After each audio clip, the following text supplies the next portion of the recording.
someone mentioned that without civic education, all this is nothing.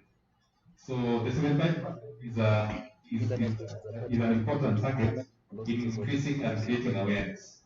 How then do we make the youth down in Chapter Y feel that they are part of this county and that they can access procurement opportunities here?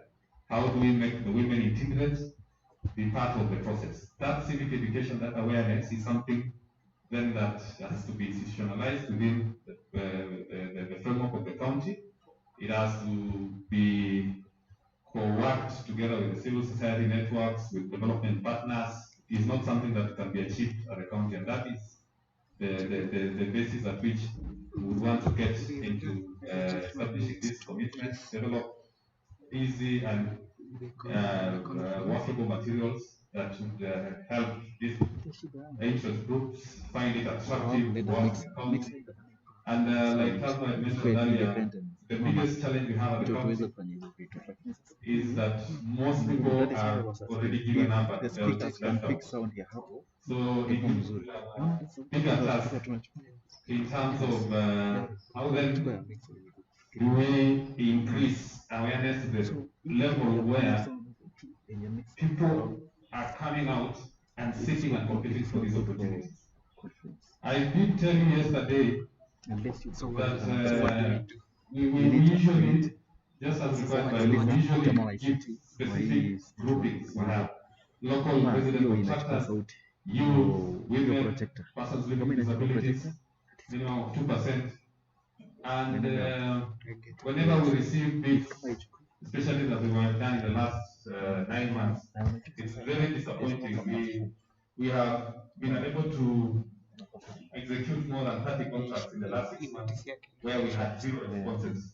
So you can imagine the problem is bigger than we think, and we really need a very proactive grassroots initiative that will get people out to participate in the process and ensure that we have this at the world level coming up. And I think part of the, as suggested by Jonathan Misoy, part of the output of this seminar is to draft is to recommend drafting of either policy or legislative platform to be forwarded to the assembly on all this.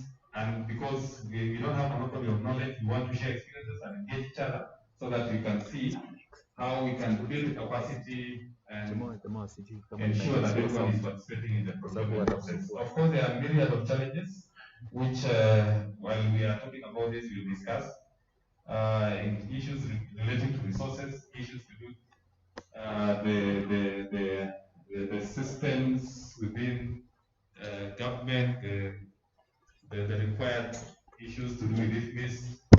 I think we've had trouble trying to put the CBOs in our system. All those are things that through the advocacy of the development partners, we can find better ways to engage. So I think that is another view. Team, thank you. Thank you, Tiro. And let's hope we get ideas and ways of trying to get solutions to this. So I would like us to just reflect, because I would imagine this is not, the challenge is not unique to Nandy. Elgeyo required to implement it, you just in the county. And I would like just to give Elgeyo and Makweli like 4 minutes each to just reflect about Nandy's challenge, having listened to Tiro, and thinking about also other counties that are trying to reform their HGPO outcomes. What are your counties done to implement HGPO, and how would you discuss or describe your performance in terms of getting young people to participate, and also the absorption levels of the reserved procurement contracts? If you can start with again. Thank you, Philip. Good afternoon, everyone. For the case of the pure market, as my colleague has just said, is that the problems are not one is that the government generally has good intentions for these special groups. Unfortunately, those good intentions do not have a framework on how to really support and sustain. And for sure, as from the time we started, the participation and involvement with the special groups in terms of people, for tenders, was very low. But for Care Marathon, we, through the MCS, we enlisted all the youth groups who have registered companies, PWDs, and women. And they will specifically say projects below Commission Sudan movement should call to these special groups. Because we want to also fairness, we decided to say the 30% should go to special groups. We realize at some point that as much as we target the youth and the PWDs, they only come from one region, maybe just concentrated around the town area. But those in the other regions, the reserve people, we are actually access. So we want to access these services was another challenge. The other challenge is that as much as we have sensitized to them, we are also targeted to the national treasure. We can go around to also educate them and capacity build them. But again, to make them also, like transporting product but a wheelchair, sometimes when matatus do not want to follow them to the centers where we train them. So you can find that challenge. So as much as we want to direct them, we still, especially for those of us who want the terrain, it is really a challenge. As much as we want to target them, for them to reach the facilitation, we have to our donor centers, our ICT centers. But not all of them can still access them very easily. So those are some of the challenges that contributed to the participation. But at the same time, we have tried to sensitize, despite most of those shots we have empowered capacity building. They don't have, again, they are not registered companies. So when we find maybe 2 or 3 companies around, when we try to proceed, we target youths in the wards. So one word may not have even a company that is registered. So we use companies from the other region. So we find one company with 2 companies. This companies will set companies will set youth for so that's one of the challenges that we have. The other thing that we have also is that as much as the banks around here trust us that we are going to pay, the challenge is that we will sometimes delay. And therefore, the interest rates that accumulate also will render them not getting anything from the contracts that we will have performed. Banks fail because sometimes with the capital demands, and the other organizations like the Youth Fund, we have around them to spend with them, attracting them, inviting them to trust them and fund them. But as I said, many of those structures will still need a lot of support from the county and the national governments. So that is the disperse these funds. And most of our structure remains on how these people, these special groups can be assisted. Otherwise, it remains a challenge, especially now that we're seeing when we're running with chairs, we try to reduce the level of documentation, the fraud documents. But unfortunately, last month it started increasing again. And we wanted to simplify, so we went to the center, at least when they're downloading and uploading them again, it has not become complex. So this has totally led some of them to surrender on the way. Yeah, otherwise, because of time, maybe I can now go to my comment so that I can also tell us the scenario. There is also another group which may not fall under the special groups, but especially in another way, the upcoming contractors. So we are also keeping room to upcoming contractors, which sometimes when we tell them competitively, and we tell somebody can do that, we don't have any. So how do those people get experience if they are not paid by the counties? And we encourage the primary contractors to go for national tenders. Thank you.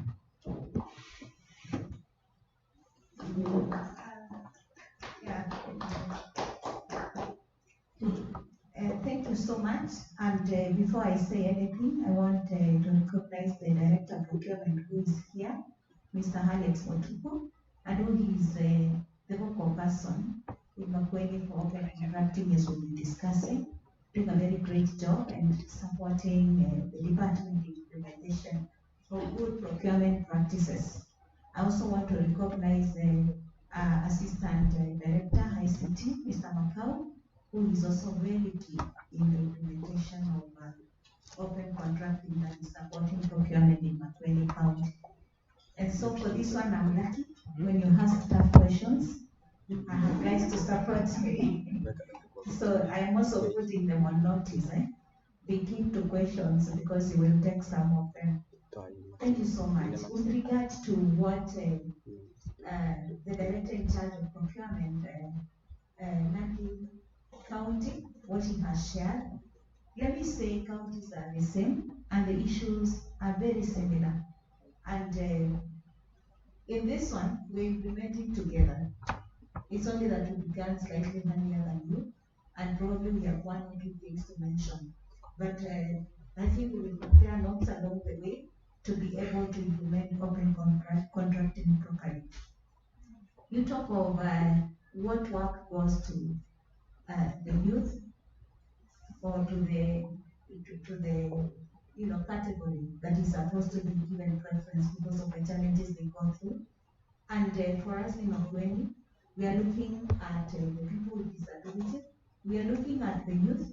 And in Makueni, when you say the youth, our deputy governor, who promotes women participation, will ask what youth.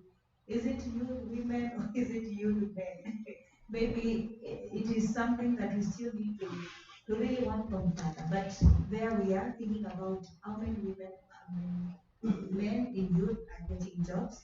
And then, of course, women particularly, regardless of the age. The first thing we have been able to do, and I think it is happening everywhere, and I've also done it in Nandy, is to set aside the percentage. And I think you guys are setting even an amount higher than what is provided by the law. For us in Makueni, it is just the 30%. And what we also done is ensure that that 30% is properly included in the procurement plans, so that from the beginning it is there.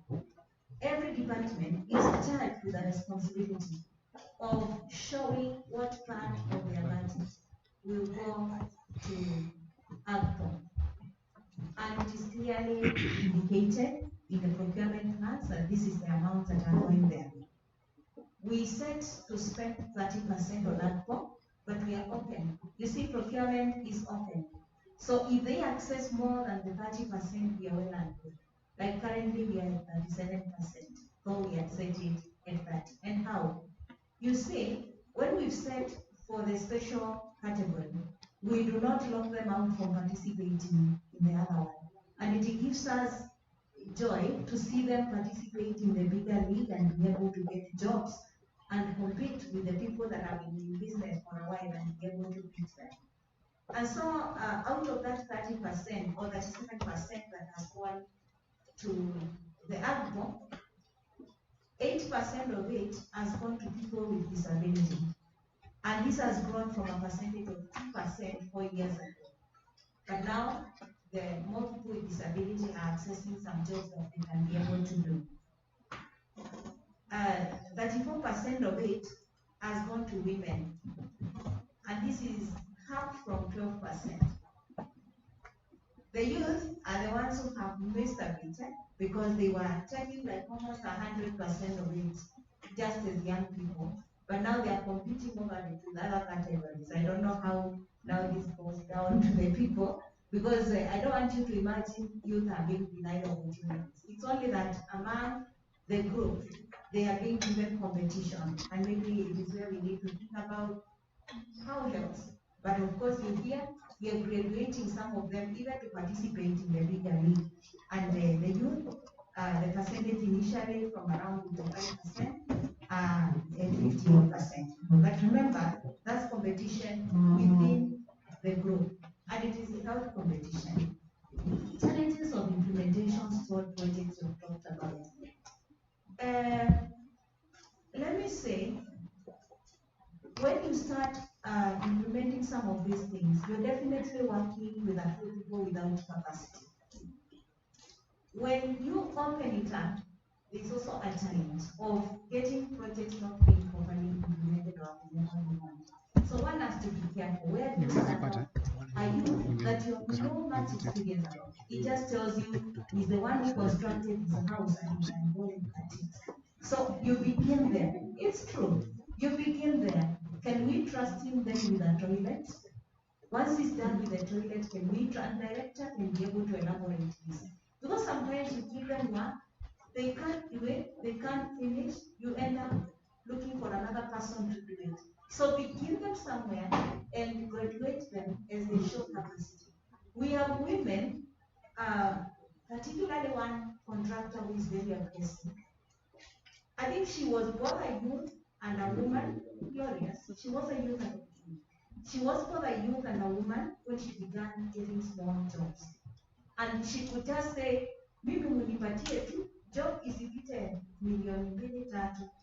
Today she's handling projects of 10 million, going through the system and showing capacity to be able to implement. So she would just quote for small jobs, but now she quotes for jobs in the bigger league, and I think she can do beyond that. Today we have women in Makueni. In fact, one of them now doing a contract of 40 million, meaning they have grown even from this level of just being accessing women for special category to that level. So it is graduating them so that you minimize the kind of projects that get, stored. The issue of accountability, it is to hold people to account for the responsibilities or for the position they are given, to do the job properly.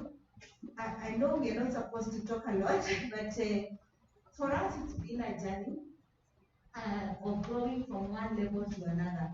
Because where we began with no structures, we had to totally move to e-procurement, and we had to improve to come up with what we call a checklist in Mafreni. In fact, I can say it here, and I hope Auditor General is not here to go back and begin probing again. You know, when they don't get issues, they probe more. But my last audit and my exit meeting was yesterday. I have zero question on procurement. Zero. And it began with us coming up with a checklist before we even knew open contracting. And saying, why are we having audit issues on procurement all the time? They are 3/4 of the audits. And we had to say, for us to pay, number one, tick. There was a request for quotation, tick. There was a letter of, the way they follow each other. There was an offer. There was an acceptance. We regretted. There was an evaluation. And we tick. And the team that has been to Makueni from here, if they took you through that, you must have seen. Our payment water. Yeah, so that is just to tell you can come up with accountability systems and avoid inappropriate payments, just as you have mentioned. Thank you.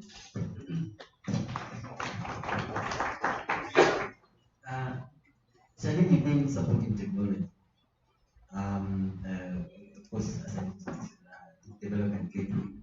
And looking at progress, so Makueni says they're about at 7% absorption. And of course, I'm very curious, was it whether in the process of youth or women or persons with disability bidding for contracts that is part of the anti-SAF or the 70%, would they automatically, would that count as part of the ATPO or the reserved contract? I'm just curious. I mean, feel free to at some point, if you have comment on that, I'm just curious. Like, would that count as part of the reserved contract automatically, or that's still to be part of 70% and then the reserved 30% still remains? But Charlene, I'm just curious, like from a technology point of view, are we able to track and assess progress and compare counties? And have we made progress to that point yet? And is there potential for that to happen? So that then it's easy to compare counties and see who is at what stage in terms of absorption, and things like that. If you can just mention that quickly. Yeah.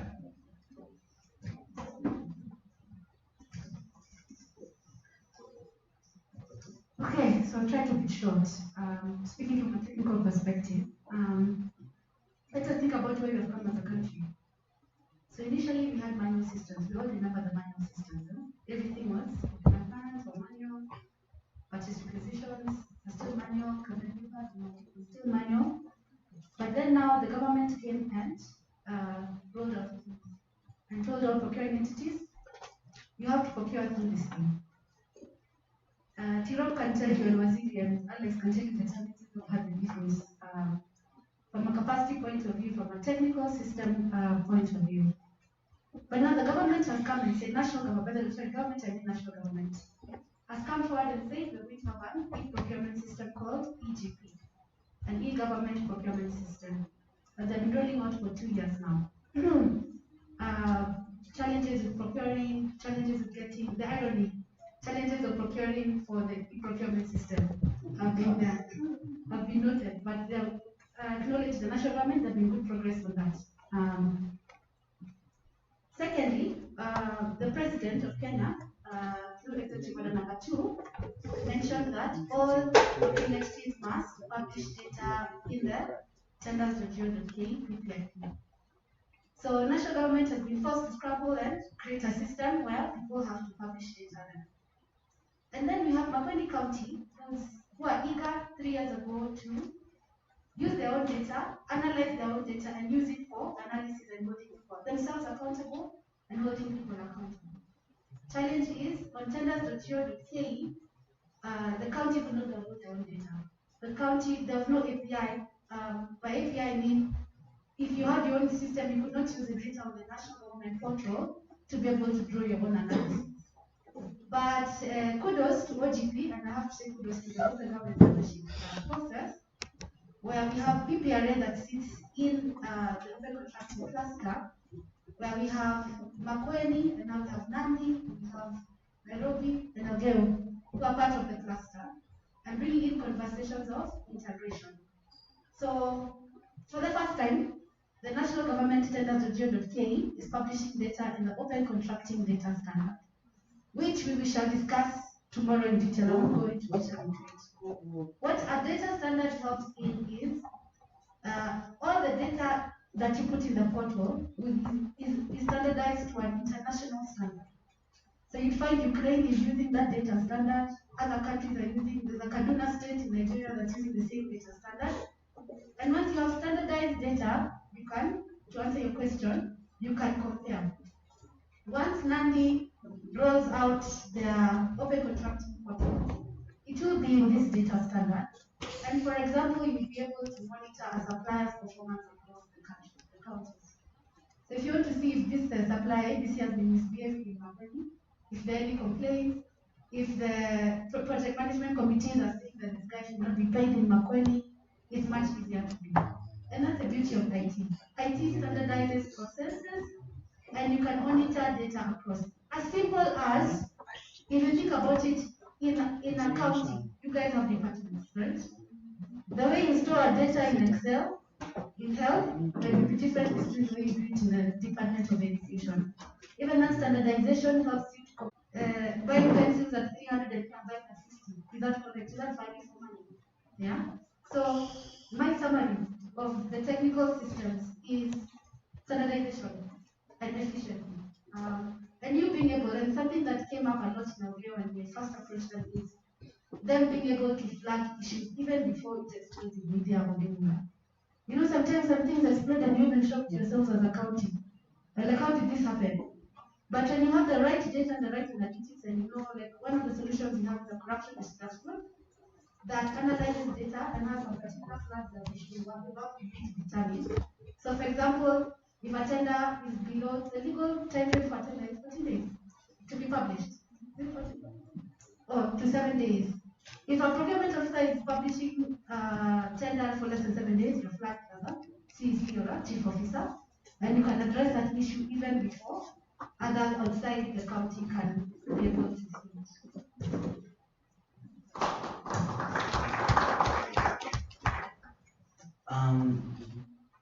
Well, I'm just curious.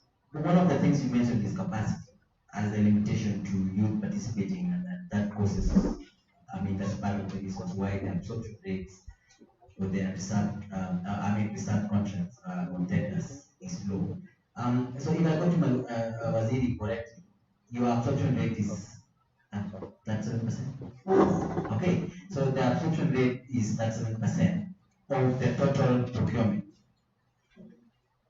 Now, I'm just curious, I mean, because if in Nandy, part of the challenge is capacity, and I can also imagine that is part of the reason why it is a teen in game.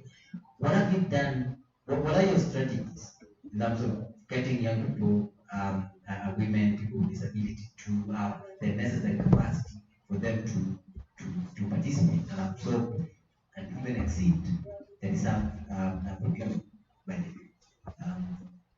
If that, Okay. I would like my director of procurement to make a comment here. But basically, what we have done, if you allow, I can give him a minute to make a comment. But basically, just will you go from there or you come over? It's good because he's the man behind everything. What we have done is to encourage them. Where we began, I told him we made mistakes. We gave people without capacity work. They messed us. But over time, we've been trying them with smaller jobs and, being able to graduate them as they succeed in doing the jobs. But I would like him to make a comment and then I'll do one. Thank you.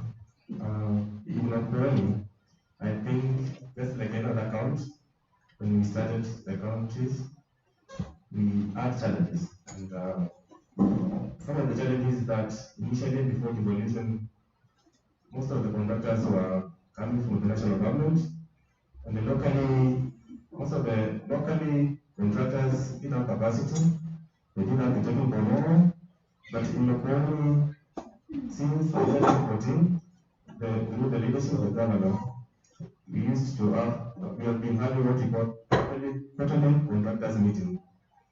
So every quarter, there is a meeting for the contractors, all the contractors, the governor is the chair.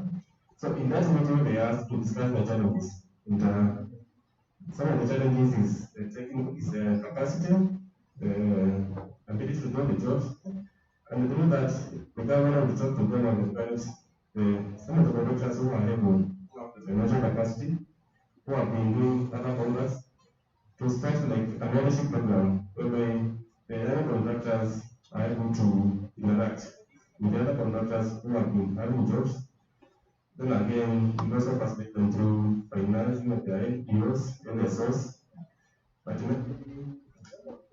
through that contractors forum, we have been able to build capacity for these contractors in terms of not financially, but in terms of technically, like they are guided by the other people who have the jobs. So also in those contractors forums, we discuss issues like what difference on the the field. And they would say things like we need the engineers, we are frustrated in the field, maybe the issues of corruption, we ask to find some money. That's how we are able to do these jobs.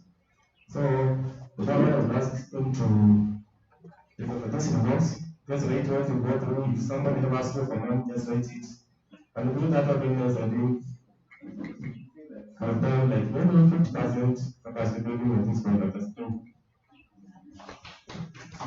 Thank you, Director. I think you will be allowed to sit near so that I can throw the two questions. But with regard to what he's saying on training, we even began, I think we've tried stuff. Some has worked, others has not worked. But like we formed 6 companies. And we put contractors in groups under the sub-counties. And we wanted the big guys to train the young. It didn't work. Because how do you now give the jobs? It was tough.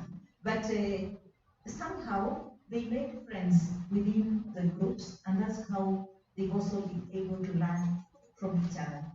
And then the other thing we've done is to give that guarantee to banks. When they are short of funds, we authorize the bank through confirming the LTOs to finance them. Thank you. Thank you. And well, access to information is one of those big issues. And information in the sense is when a tender is published, put it on the website or put it in a PPAP portal.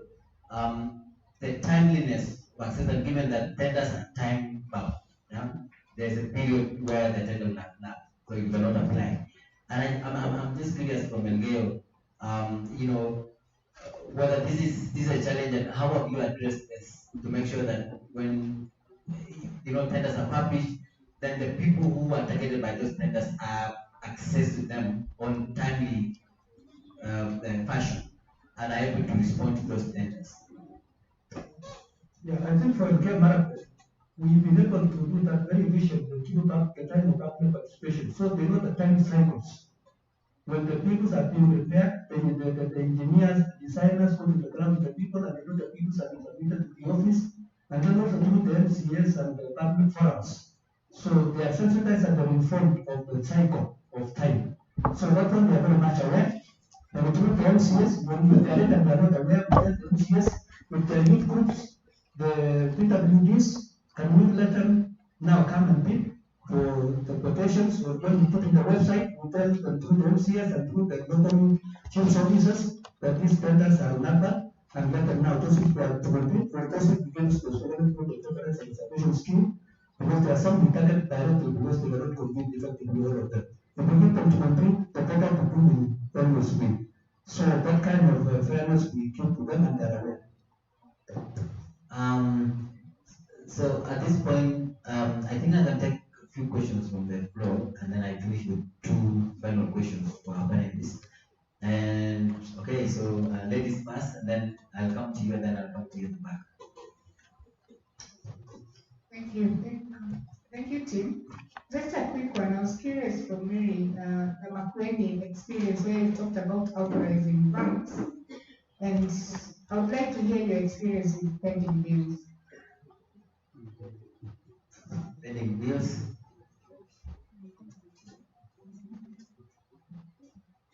And even as I go to you, I wanted to recognize the presence of Waziri in charge of finance in Nandy County. Welcome, Waziri. And actually, you can join us here. Yes, please. All right, get it, Waziri. Okay, mimi ni Alex Kimutai. Nashukuru sana kwa wale wa procurement.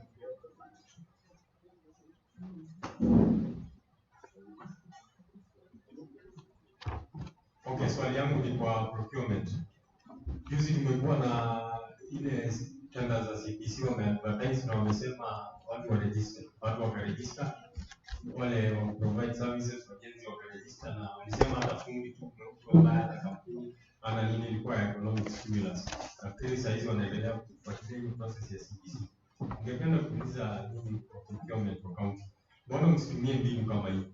Mkiwa mna register kama hizo makampuni za vijana wale wanafanya ufundi nini, hata kama hawana hizo companies wanaweza kufanya kazi kama tuseme small works kama toilets ama nini. Sio lazima mtu akuwe na kampuni ndiye achimbe choo ama afanye repairs ya kidogo. Nafikiri hiyo vijana wanaweza kufanya. Alafu kitu ya pili, ningependa sana kuambia procurement wa Nandy County ujaribu kuangalia mambo ya unbundling. Tuseme kama tenda ni kubwa na vijana ni wengi wenye wanataka tenda, unaweza kugawa hiyo tenda. Kama ni barabara, mwingine afanye kalva, mwingine aweke mara, mwingine afanye brick. Nafikiri inaweza saidia vijana wengi wa access. Yeah, that's interesting, but also making sure that you're not unbundling to avoid competition. I think that would be interesting to respond. Okay, thank you. I'm glad they are more friendly because I think it is bright day for all of us. I'll give recommendation. I'm happy Waziri is there. Mine is just to request the procurement team that anytime you are giving out tenders to the youth, try to be a bit soft. Don't be strict. You always talk about experience that the company has. Where will this youth get the experience if you don't give that person chance to try? It's very important to get this, understand that these are youth that is the first time doing the tender. Another thing is almost what my brother Alex has said. We need to come up with consortium companies for youths. Maybe for them to bid a tender that wants maybe 5 million or 10 million. Is it possible for the same youth to have a consortium so that they can bid these companies? Lastly, I think it is good enough also to don't give a lot of hopes and the ambition to the youth that there is money in tenders. The Venezuela has also tried to tell you that tendering is a dangerous thing, because I'm aware of a number of youths who invested in issues to do with procurement, but right now they are suffering. I don't know how we are going to do this. I always say I better do other things than going for tenders, because somebody has been all along saying mimi na pambana na mambo na tenders, but go to that youth is still suffering. Thank you. Yeah, that last comment is well, so we'll come to that round, second round of questions. That is a very interesting of the information he gets out there and what he says out there is actually preventing him. And I can imagine there are many more of him, who may not be speaking. And I think this is going to be, I don't know who will pick this, because we need to talk about that perception. But again, then pick the questions that are relevant to you. Evos, I will come to you shortly. All right, so where do we start? Yeah, about the perception, I think for us in the procurement market, and also again, through public participation, we also have contractors forums. And then we tell them before they bid, they have to understand. Because some of them, when they look at the gross figures, when they see a project of 2 million, they think 2 million, we are going to pocket and go away with it. We tell them that there is the element of tax. There is the element of labor costs. So they need to be aware that there are also in the process of construction, there are also inflation in prices of items. So at least we prepare them to be aware. Some people not have seen the video, they say, no, I'm not going to go to this. Let them surrender. And that's the one reason why some of them don't connect to the platform. Yeah, the other thing is the issue of experience. With the special groups, we have actually listened to the regulations and the rules. We don't tie them to experiences. How many projects have you done? Those things are not there. So we all need the capacity to do them, to be able to understand and deliver. And the other thing is the issue of consortium companies. At some time, we need to understand that we already have laws and regulations of the land. We have a registrar of societies. How do we come into one and manage? We can just or differ or show jobs. Then the county, the capital itself will go into the mess. So that is not something that can transfer another way. Thank you.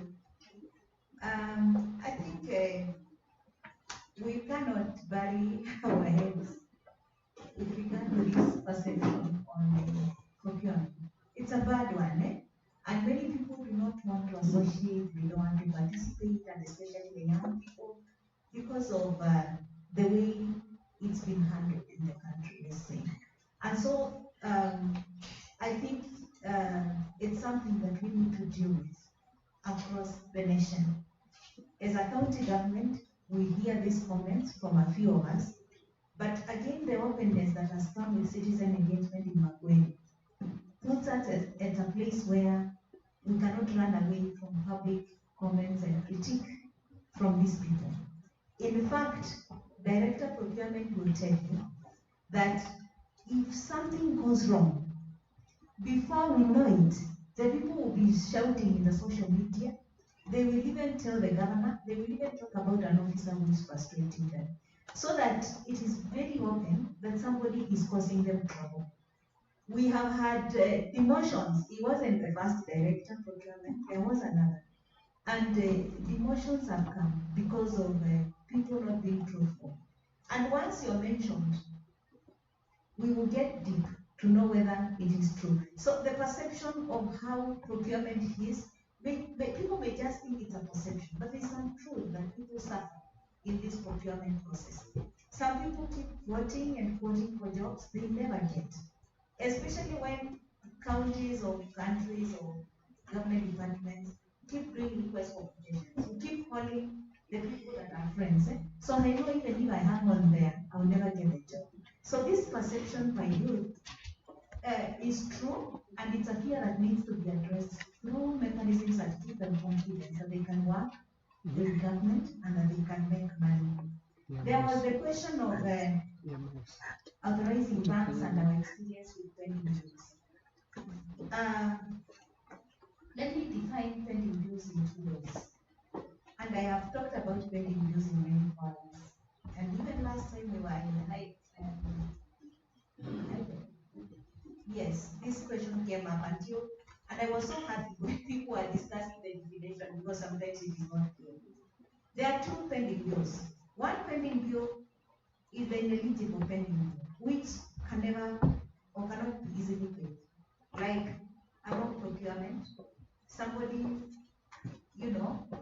was awarded a project, probably they never implemented, and so what are you paying? There is some corruption aspect there. And so, like, if a regime that did a bad job left, and a new regime came and found it, you really put them in a place where they're wondering, what do we do with it? It's not complete. We cannot pay where there's no value for money. And so it's a real challenge. There is a pending bill in that category where you have something and there's no budget. Maybe it was done, there's no budget. You can't say it's ineligible. That one is related. It is what? It should be paid. But the problem is, maybe a county has not made a provision for that money. How do you get to pay it? You need to work on it to stop that person from suffering. Then there are the normal running pending bills.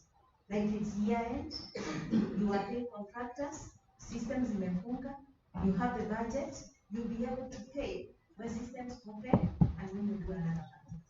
So that's how pending bills are. Now, when it comes to authorizing banks, maybe we need to separate the two. It is, we have given the youth or even the other contractor a job. They have an NPO for 2 million. They need 1 million funding, for example. What we would do is write to the bank and tell them this person has a job, and once the job is done, we will remit the money through their account in your bank, because the bank wants confidence that we will be paid once the work is done. Because if they do the work and they're given money by Standard Bank and you pay them in their account in equity, then you are denying the bank their right to collect their money as they have agreed with the contractor. I know the chair of the finance committee at the Council of Governors, Governor, His Excellency Governor Derito of Laikipia, he was trying something with the banks to convince them to be able to lend counties money during the dry season. You know that our dry season in July, August, so that they can be able to pay these pending bills as they wait for the systems to open and for money to flow to be able to pay contractors. I think they might have gone a level as a county, but for us in Makueni, we've not gotten to that level of doing an agreement with the bank. But there is that kind of a relationship where we normally approve for them to be able to pay. Then, sorry, I'm jumping a little. The issue of registering young people and giving them work. I tell you, some of these ideas are very brilliant, but sometimes this procurement law, which I am not a guru, but procurement director is here, limits us in certain ways. But I know there is an option now, I can't remember what we call the method, where we can work with the community to be able to carry out some of the, maybe the director here or my director, the force account, where we can be able to work with them. Through this one, we can be able to put the community together. As I told you, through the participatory budget, we are implementing community action plans. It is the method we intend to use, so that we use the youth, the women, the people from a locality to bid for the job and for them to be able to do the job. And our director here, he will be helping us to implement that, which is in our budget this year. But it's a brilliant idea. I really love it because these people need exposure to people. Thank you. Waziri,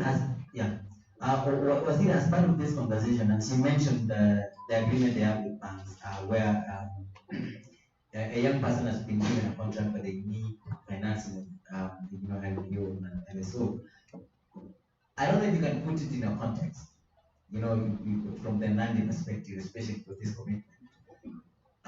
Because part of the milestones is securing agreement with banks so that young people are able to access credit. So that then, she able to kind of like shed light from that point. And because then, so I don't know, like, what is the basis for them going to a bank and say, well, finance, right, to finance this person. But I don't know if you can shed light on their measures to put in place to help youth and the other special groups. But one thing I can say for sure is that financing has never been a problem in our context. Truth of the matter is, as a government, we've done so many things, including engaging the Youth Enterprise Fund.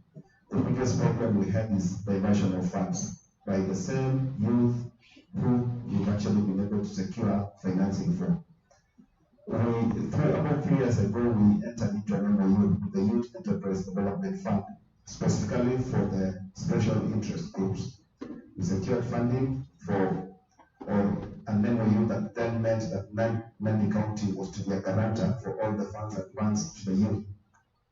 The initial arrangement that Youth Enterprise Fund wanted was that as and when they guarantee or as and when they disburse funds to the contractors, and I think they were working on a percentage of 60% of the contract value, they then asked us as a county to key in the information so that when we pay the contractor, instead of paying the contractor, we actually pay them as Youth Enterprise Fund. Of course, that is not possible because in a procurement process, you have to pay the person who you contracted, isn't it? So we guaranteed, or we undertook among ourselves as a government to guarantee that we ensure that these funds shall then be, or we will remit the funds when these projects are done. The biggest problem we had, and we still have to date, and I'm still very shy to talk about it, is because we still have a huge debt outstanding with the Youth Enterprise Fund, simply because when you give this money to these youth, the moment the money hits the account, they disappear. They go into thin air, forget about the project, and I don't know whether wanaenda Mombasa or wanaenda wapi. So, and that is a scenario, a real scenario. So you're left with an egg on your face. You have a project, it is undone. The Youth Enterprise Fund has disbursed funds. You guaranteed as a government, but you can't do anything. You have to return, but then you remember you have a debt which you never had in your budget for status. You've been given a hole that is not necessary. It is not for us to go and police the youth or follow up for them to recover the funds. The same case applies with the banks. I want to engage all the banks that are within our county government. And the single most thing they raise is diversion of funds. If we are to give these people funds, they'll always divert to other users. That is what the banks say. So that is why I began by saying that credit or funds is never going to be a problem. If people could work within the context of what has been agreed on, funds would never be a problem. Even the people who were saying they need to qualify for these special category tenders would soon grow into the bigger tenders if they really adhere to the rules. The proposal that we brought with the banks, and we are at an advanced stage, involves a private entity that has come in as has come in the middle of the bank and the county. What these guys are saying, and this is something we want to conclude on the legalities around it, is that we will undertake to vet for you the projects that have been awarded. So, for example, XYZ limited companies belonging to you make application to that company, they do the vetting. Then, after they've done the vetting, they'll take to the bank a schedule of the companies that they think should be funded. But the arrangement of funding is not that these people will be given money. The banks will undertake to pay directly the suppliers. So, for example, we need to build an ECD. If this company brings your list, then they'll bring an itemized list of what is required to build an ECD. So you say you need to pay Mabati Rolling Mills 2 million for iron sheets. The bank will not give you as Timothy Limited the money. They'll pay Mabati Rolling Mills, and so that you access the materials. The next batch of materials that they'll ask you, give us a return of what you did last time. When we gave you 2 million, when we paid, did you get the Mabatis? Yes. Now it's time to get the pay trucks. They pay directly the person who's in effect, it is an unnecessary micromanaging which has been prompted or has been necessitated by these diversion of funds. So we have to go to that micromanaging level to be able to aid and to assist the banks to recover their money. So in essence, credit is available within the banks, and it is in a context of project financing. Even a smaller scale of project financing, know that people where they're willing to have an arrangement, give a moratorium of even 6 months without charging it or without asking for installments. That's a special arrangement that would work well for people who are seeking for financing. But this problem of diversion still becomes a big problem. So as by and large, as we continue to look at ways of empowering the youth and the special interest groups, one thing has to come out clean, that we have to be disciplined. It comes to what Waziri mentioned, that really people and the chair of the youth book said, people think tenders are lucrative. The truth of the matter is, if you are to do a job, an ECT job, say you advertise for 2 million, you should at best, what is your money there is maybe 200 or 300,000. The aspect of thinking that with 2 million pesa yako yote is a fallacy, and that is what is killing most people. So we need to let people know it's still hard work. When we see entrepreneurs rolling with big cars and all that, and I think I'll keep that mention, we think they're having it easy. But really, they have got to do it over and over, so many projects for them to be able to now cumulatively gather their small profits here and there and make it a big thing. So for starters, the lucrative nature of entrepreneurs or of tenders makes so many moves apply, only for them to learn that really I ought not to abandon and Tibet saying very well, because the moment you talk about 3 million, then you do the costing, well, I need is a job of 3 million, I need 2.5 million to do this job. Mtu anaona lazima nipewe 2.5, mambo ya CRB nitasoma kwa mbele, so they take off.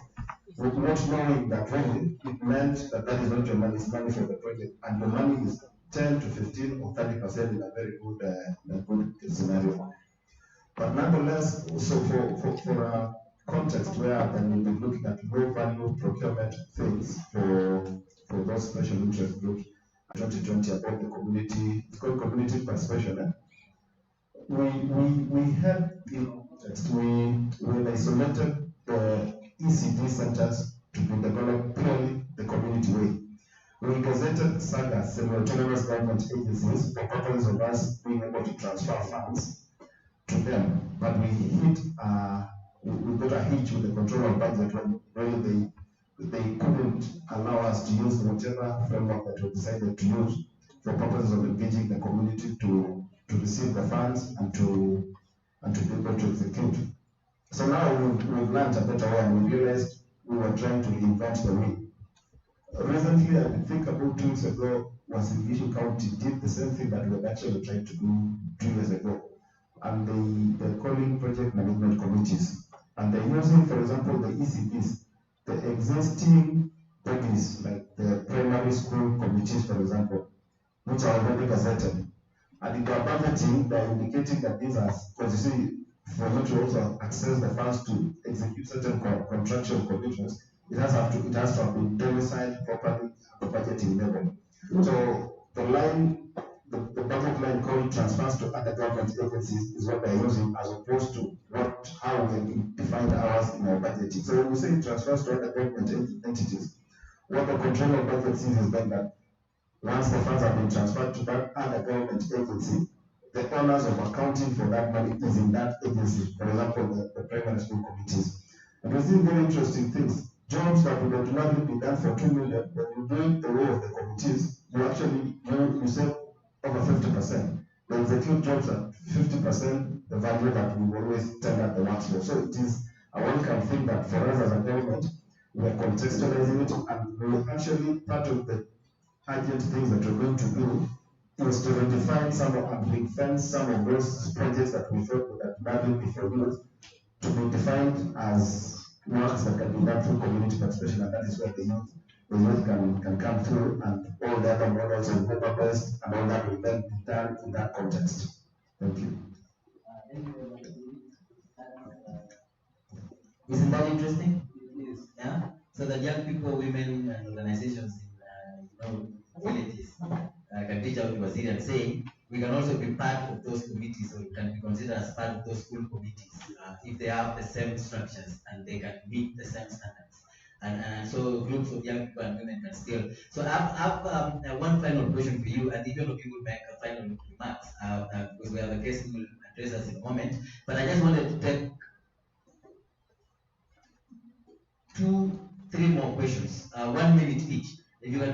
really try how to use it. So yourself, Olunga, and Tad. Thank you first of all for all the presentations and all the insights. My question is in the context of blacklisted companies. What has been your experience in terms of blacklisted companies? Because I think a big challenge has been a company that is able to deliver in one county or at a national level and then goes to mess up in another county. And what would be your recommendations? And do these recommendations also include probably having engagements with the PPRA and the National Treasury so that such loopholes can be closed? Thank you. And about publishing them so that people can know County X as blacklisted, Company X, the directors are X, and beneficial owners are X. Thank you for that question. Okay, just very quickly again on the basics. I think on the side of the oversight, my question would be to Makueni, Elvio Marakwet, and Nandy. Are we starting from the basics? If a contract is awarded, is it part of the requirement that there's a notice that this tender has been given to this company, running from this period to this period? We start from the basics. So that's question one. Question two, I think we're going to try out in Nandy County on our access to information and find out who are these you who messed us up. And we want to publish the names, okay? We want just to sanitize the youth in Nandy. So we're going to try that out using the Access to Information Act to just get the names of the youth who are given tenders and messed up and went to Mombasa. Then finally, I've still an issue with RFQ because there's a way that you'll be limited. What usually from the procurement guys, how do you determine which company you send out RFQ? Because like last time, the tenders on drones were done through RFQ. So even for the pre-served ones. So I'd like to know how do we do it? Thank you. Thank you. 1 minute.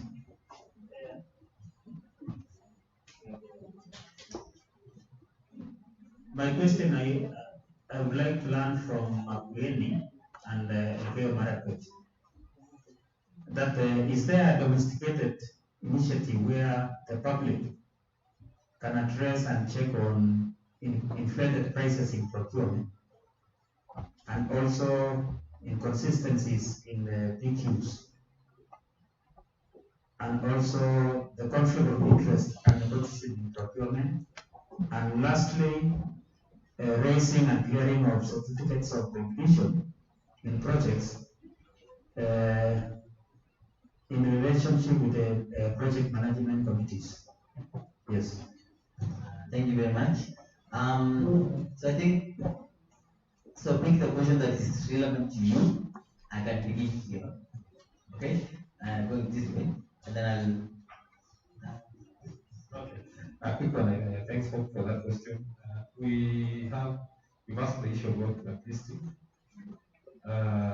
Legally, I think there is a process of what we call debarment, which is exclusively the role of PPRS.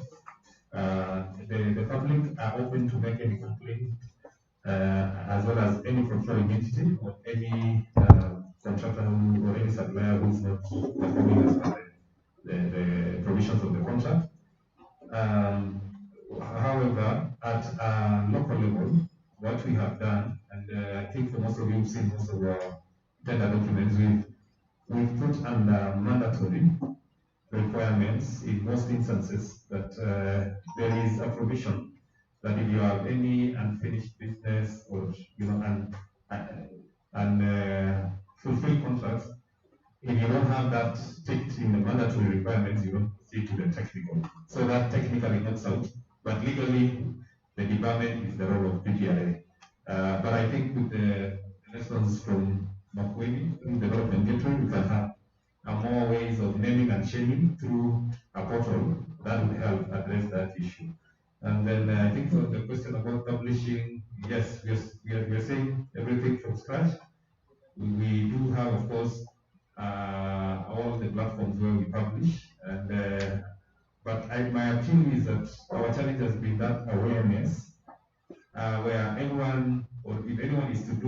tenders that have been published in Nandy County, they have to go to a specific website.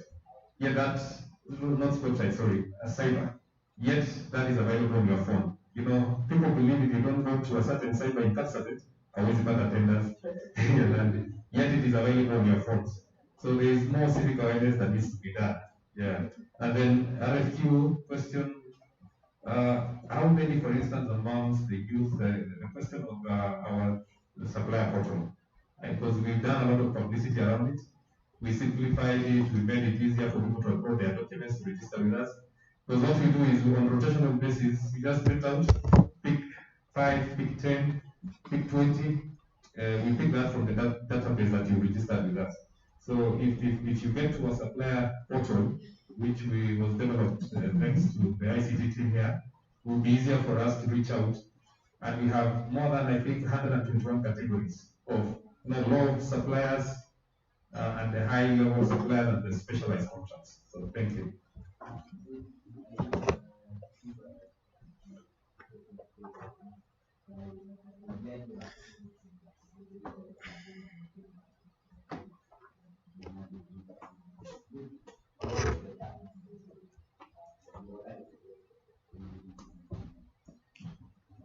Thank you, Tim. I think on the questions, the one that I would have mentioned, my head of supply chain has more or less responded already. So mine really is to say that one, this initiative and this aspect of open governance is a very welcome thing for us, especially when it comes to open contracting. It is coming at a time when we have, or we are seeing changes of even the system, the fiscal system in terms of how the capabilities of handling procurement is also being enhanced and trying to really be foolproof. Of course, it can never be 100% foolproof, but really the bottom line or the very basic aspect in this thing is that we invest together. Gone are the days that youths become localized in terms of working or tender processes being localized to just their home counties. I'm looking forward, and especially now that we are already 3 counties here represented, I'm looking forward to some sort of an exchange program, a reserve of some sort, because you see in the tenders process there's the reserve for the locals and for the outsiders. There's no sin, and maybe the procurement guys will correct us, there's no sin for us also having a reserve of youth in Makueni coming to execute some of our projects and some youth from Nandy going to execute, so that we really compare those and try and see what is the best model that is working out. Secondly is on the issue, and it's what my colleague mentioned, the issue of pending bills. It's a big problem. As a government, if you can't honor your obligations, it is shameful, you lose trust of the citizens, and more so, you even don't get to attract the best people to execute projects for Nandy. In fact, we had occasions we had to tender 2-3 times because the tender becomes non-responsive. Watu wanasema hiyo iko shida. Simply because of sometimes the misinformation, the miscommunication that is there about settlement of the pending bills. But we are out of the woods. We've had a number of resolutions at IPEC, and we sit at IPEC with Waziri. We've had a number of resolutions to really bring to an end the levels of pending bills, and the real fruits shall manifest in this financial year that is coming to just after the elections. That then shall deal below to all the issues to do pending bills, and anyone who will have a legitimate pending bill shall be sorted. And going forward, that shall build confidence for people then to know that if I offer services, we'll be able to be paid in time. So going forward, things have improved. We've had a number of challenges that we've learned, but those ones are becoming a thing of the past. And governments are going back to the original position that it was in the people's mind. That if you lend to government, you are assured of it's 100% guarantee that you're not losing your money. So we work towards improving some of those things. To our partners, really, you can see we've come to the ground. We still need lots of engagement, lots of capacity building. We have only a number of areas that are aiding us, but also as you give a bird's eye view of the issues that we have, we'll be able to recommend some of the measures that we think we can put in place. From Makueni and Whistleblowers, this is really the beginning. We continually engage. In fact, Makweli, beyond these OGP things, we've actually been engaging on a number of other things touching on the whole aspects of the county management. We've had our team coming from their team coming here, and our team has also gone there. So this shall really is the beginning of continuous engagement. And as counties, we are better together. We are like rats in a hole. We are better together. So with this one, we are happy that Makweli and the Dear Marakwet are willing to share the knowledge with us, and I know Nairobi County is joining in. So we'll continue to work together towards attaining the aspirations of OGP.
Okay, the gentleman with many books had asked me a question.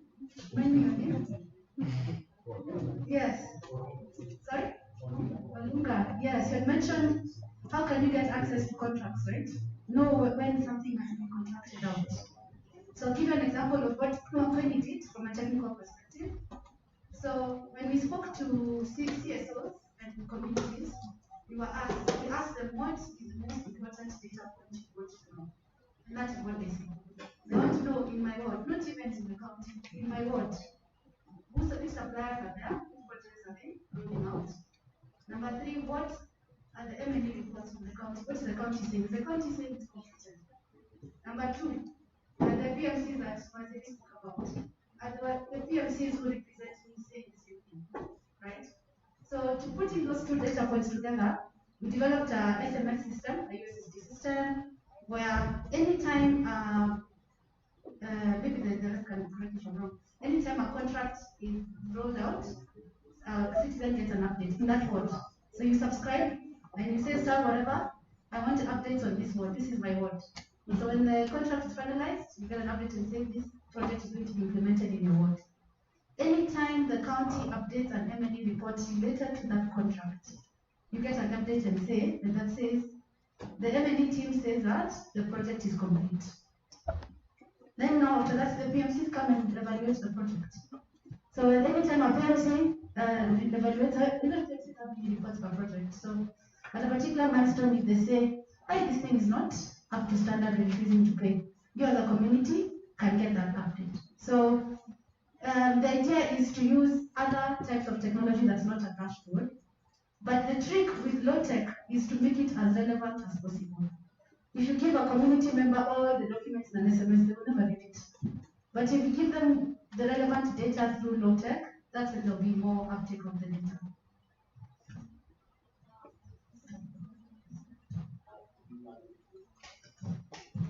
I just wanted in one of the panelists, because a lot of the issues that are coming out, especially in the youth, is the lack of capacity or discipline. And I'm thinking if we treat the young people or any person just the way the community is, that even under normal circumstances, you get a loan from the circle, you are planning on doing a business, and you go and buy furniture.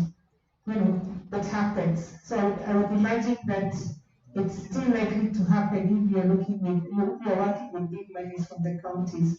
So perhaps this is more of a challenge to the civil society partners, that we need to help and invest also in capacity building of the young people, and also for the special interest groups. And especially given that for OGP, one of the issues that we keep talking about is inclusion but meaningful inclusion. So it's not enough to say that we have the young people, we are giving them tenders. We need to know whether they have the capacity to undertake the work that they do. And then secondly, the question of technology, Shalin. So one of the things we've seen is that, of course, technology is an enabler, but it's also becoming an explosionary platform, especially for the rural populations, but also the rural urban areas, the marginalized or the periphery. So it's to think solutions. So if I use Uzalendo as an example, one of the things we realized that is even as we were developing tools to facilitate public participation, or doctors and everything, we were leaving out a big tranche of people, and especially young women and rural youth. And so we came up with the SMS platform, Boga na Uzalendo. So if you can't use Dokeza, if you're not on Twitter, you can use Boga na Uzalendo. So the question is, how do you use technology across to ensure that everybody is accessing the same information, but in a manner that is convenient to them? But still, even in terms of technology, you need to build their capacity to be able to adapt to that technology. Yeah, I think it's, I just want to emphasize one thing, I'll emphasize it tomorrow again. Technology is a tool, not the solution, okay? Technology is supposed to be embedded in particular processes. If you have a weak public participation process, the tech will not work. So I think in our discussion of open contracting and technology, thinking about embedding it into the current processes, or what new processes of engagement the county needs to bring into place to make sure that the technology works.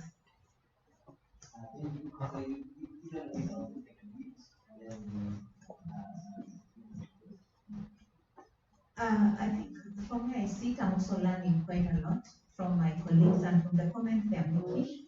And like I said at the beginning, open contracting is actually newer than public participation itself. And so we're implementing together as we learn from each other.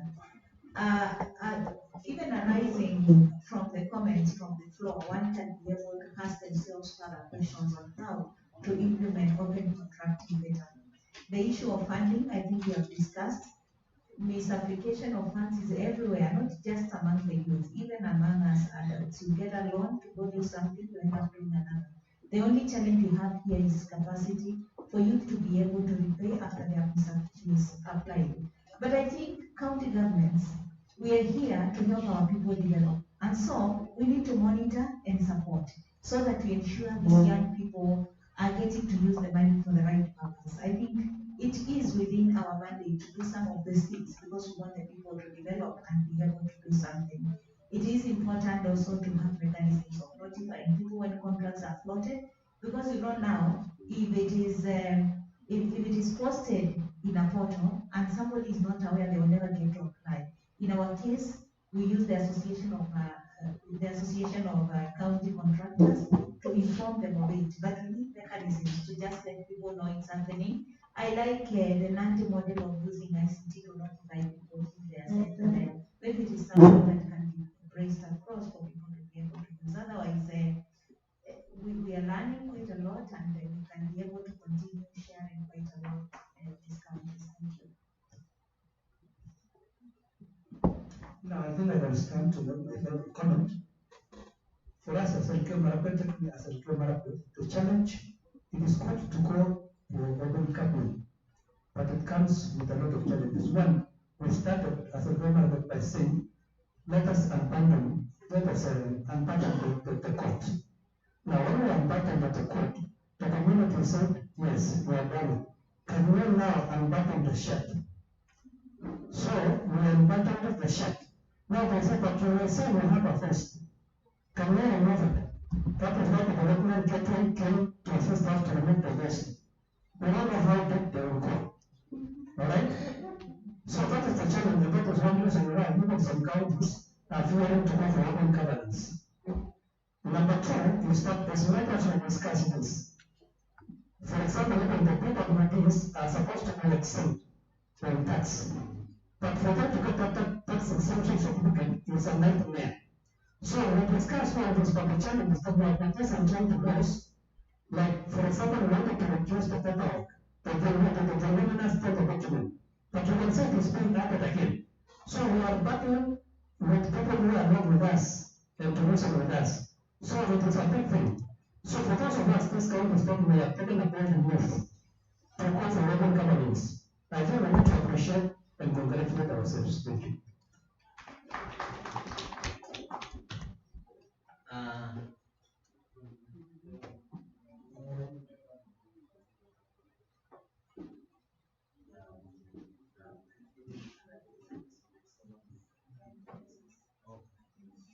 It's been waiting for a couple of minutes. Time to attend, meet with this gentlemen and ladies, and ask the question. They should be able to address that question. Apologies if our question is not answered. Will it be time to appreciate our panelists? And then we close this. All right, thank you for being patient. I think I'll invite Lisoi to tell us something. Even as you feel free to take your seats, but feel free to follow that discussion from there. It's okay.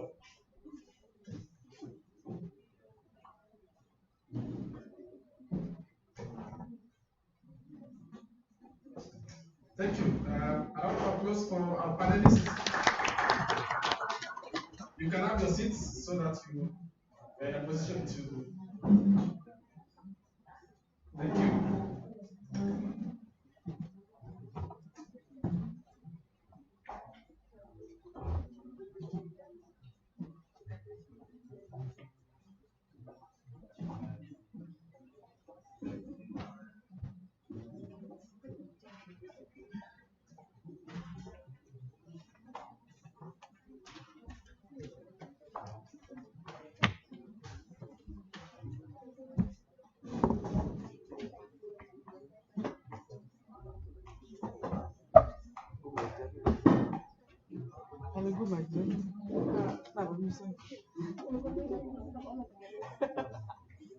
So, good afternoon once more. Before we go for lunch, we have one guest who will now be between you and lunch. This time around, it will be Dr. Singway from the Deputy President's Office, the National Coordinator OGP Kenya, who is joining us now.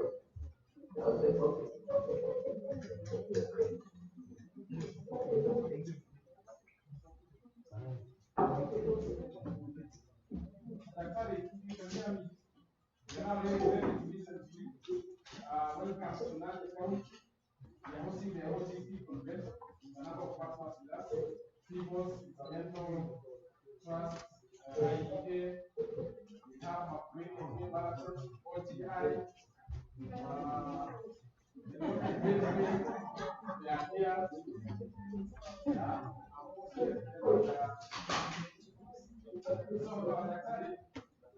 Welcome. We will be having another discussion surrounding our and that is public participation and open contracting. So, karibu sana Nandy, we wanted people to hear physically. You know, welcome home, but we will allow you to stay as virtually and address this gathering. We have the county staff from Nandy County, we have the civil society network who are here, and we are ready to listen to you now. Okay? Thank you very much, Mr. Misoi. Can you hear me? Can you hear me? Yes, we can hear you. Very well. Thank you very much, Mr. Misoi, for the welcome. I should like to first start by commending the leadership of the Nandy County government for its commitment to the idea of open governance. In Governor Stephen's stance, he's a leader who has shown that without transparency, without accountability, this county's developmental priorities will not be realized. And therefore, indeed, we have a president who is truly a champion, of the use of open government to transform the way government is conducted and the way public services are rendered to the people. Secondly, the Senator for Nandy, Honorable Gerard Gay, also happens to be a champion of open governance. Because Honorable Gerard Gay, the Senator for Nandy, is also the chairperson of the parliamentary caucus on open government within the Senate. This therefore means that at the very top political leadership level, both in terms of the county executive and in terms of your leadership of the Senate, Nandy already has the requisite ingredients for a successful open government program. In the leadership of the Chief Officer for ICT, Dr. Misor, I want to say without any equivocation that Nandy also has a champion in you, my brother, because over the last 1 or 2 years that I have known you, I have seen and I have met and interacted with a person who is committed to leveraging on technology and who is committed to collaborative and participatory governance. And in you, therefore, we have had a very steady hand, in guiding Nandy's participation in the open government partnership. I also truly want to commend your partners, from Development Gateway, from the Land Trust, and from the National Taxpayers Association, among others, for their commitment to supporting Nandy's dream and desire, aspiration, to become a true hub for the use of open governance to improve its developmental outcomes. I want to note with deep gratitude the presence of Makueni County and the Gale Market County, both of whom have already championed and implemented very innovative open government initiatives within their respective counties. In the two of these counties, I think we have counties that are very showing results from the application of open governance in the realization of their own development goals. And so, in summary, I want to say that as the national government, we celebrate the participation and the embrace of counting of the idea and the principle of open government. I want to especially celebrate the idea of learning, embodied by the current convention hosted by Nandy. Because through this interaction, we will be able to get the best practices and ideas about what has been able to work in our context and apply them to the circumstances of Nandy, and therefore expedite the realization of your own commitments. I want to thank your leadership for choosing these two commitments, the commitments around open contracting and the commitments around participation are at the heart of transformation in other contexts. And I'm very confident that that when you will have implemented these two commitments, Nandy will be a different county from the one that we have at the present, especially thanks to the leadership of government to be part of the open government partnership and to ensure that that Nandy will not be able to work alone, because they will work not only with Makueni and with Angelo Market, but they will work as well with the national government represented here, by the Office of the Excellence in Administration. With those few remarks, allow me to say thank you and to wish you Thank you very much. Thank you so much, Dr. Just a quick response on your speech, which you have generously, appreciated the efforts we have taken through our excellency, the governor. Is that the deliberations here have been very good, and there are some recommendations like you also take note and see how you are going to help us going forward. One of the recommendations we are making, Dr. is that now that we have 4 counties as members of OGP, we would like to have a national, platform for us to discuss how do we fund this project. And we, for example, get a donors roundtable for counties already on OGP, so that it becomes an incentive for other counties who want to join in and practice these values that we are talking about in OGP. So, with your coordination at the national level, I think you are best placed to be our convener and host us soon, either at the Hustlers Mansion or at the president office, so that we can discuss this as the 3 champions. We are here, Makweli, Nandy, and Guillermo, for us to showcase that we want to do best practices in terms of governance. So that is the thing that you can think about. We will be submitting our report on Friday for you to see what we discussed and how best you can support us. So thank you so much, but I can see you want to respond on that one. Thank you very much, Mr. Soy. Just to respond very quickly, as a matter of fact, because we are interested in ensuring that OGP local becomes institutionalized, not just within these 3 counties, but across our 47 counties.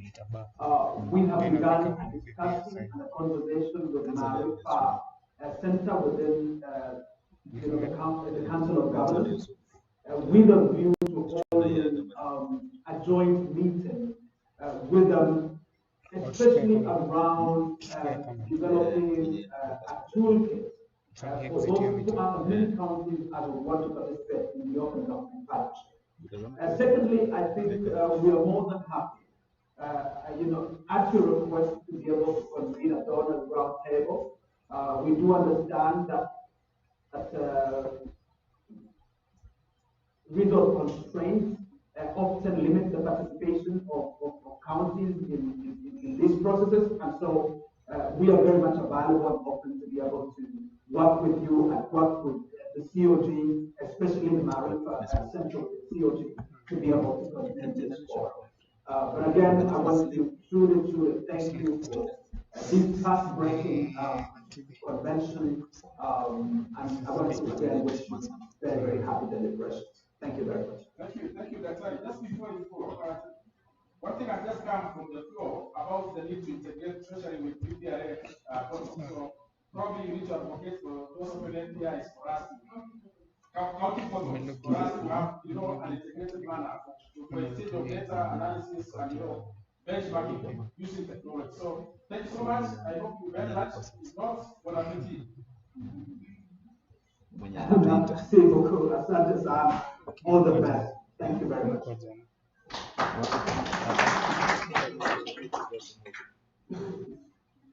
Thank you. So I think we've come to the end of the morning session. It's been interesting, right? And I think it's now 2 p.m. But I was in California. We had a very interesting morning session, and we've been looking forward to your presence. You will still be here with us to ensure that there are questions that come from the floor that probably will need to address either in my event or in here publicly. But just be with us, be good with us, get to know our guests. I know, of course, you know Wazir, but the other guests, our partners, talk to them nicely so that they continue funding our project in that.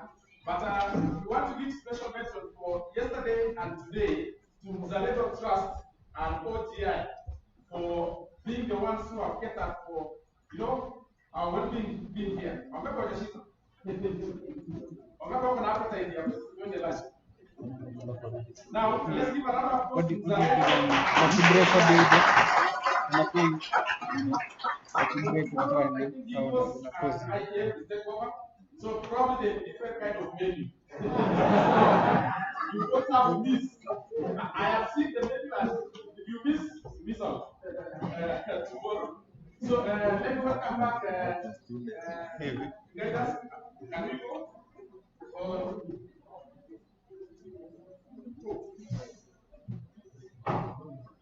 okay.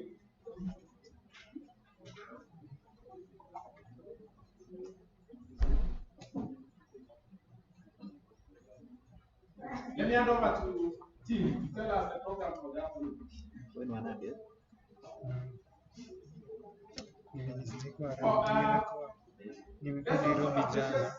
The presence of our co-creators, the organizations that help us, you know, create these two commitments. NTA,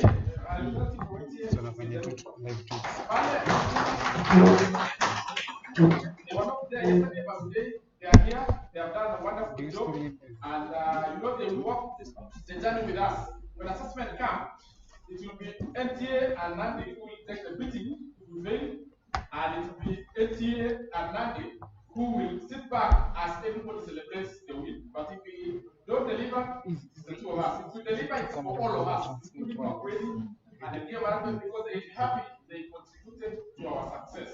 The next one is our assembly. They are here. The county assembly of Nandy. Let's appreciate our popular part. Yes, to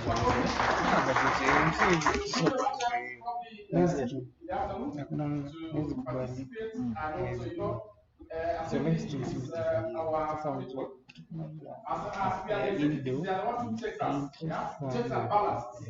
So they are the people's representatives put there, they legislate, and then we implement from this outside of the executive. So, Karibu in the afternoon, we will get a special lecture for you to participate officially in the discussions. Good. And then we who was not there, will appreciate you. You are not here yesterday. All of us were here yesterday. So let's appreciate ourselves for 100% attendance.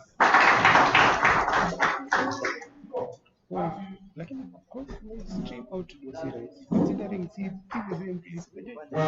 so first of all, thank you very much for the question.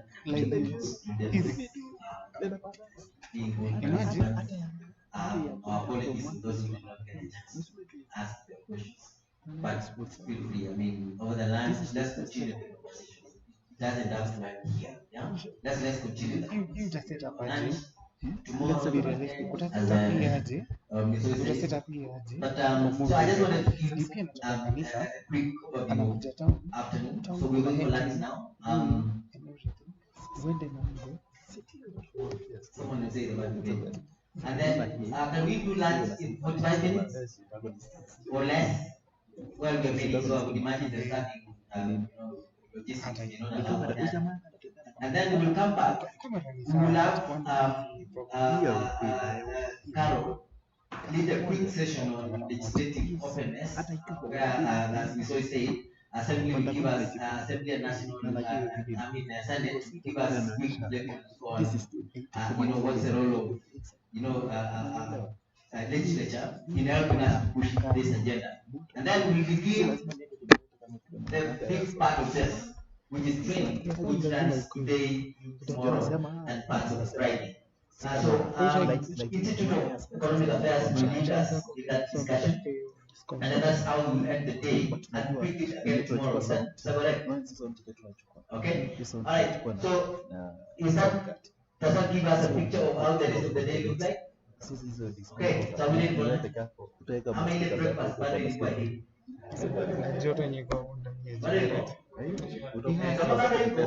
Well, unaweza chukua tu tunaambia ni mafuta alafu hiyo maneno itakuwa na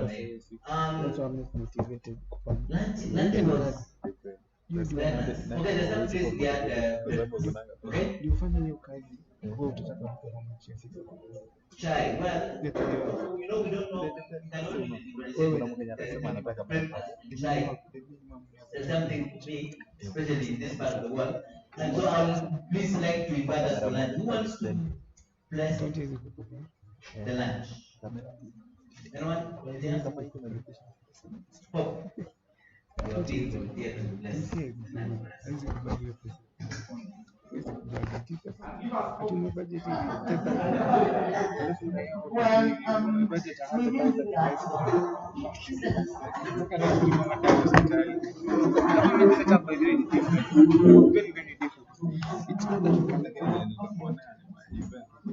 Let us pray. Dear Lord, we come before you, asking you to bless the meals and the provisions that you have provided unto us, that we may serve you and serve the purpose you created us for. We ask this, believing in the name of Jesus Christ. Amen. Sasa should I stop it? Stop stream kwa kiwango. Hata yangu iko nyuma. Yangu iko nyuma.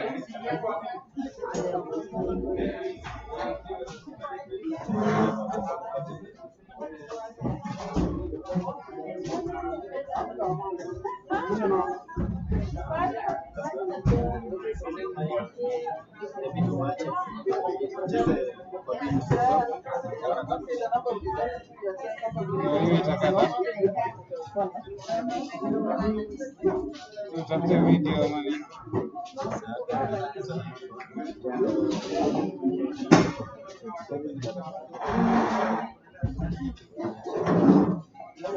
Kwa sana niache. I'm more interested in the wireless transmission of video. Stanley. Stanley. Yes, he's my colleague.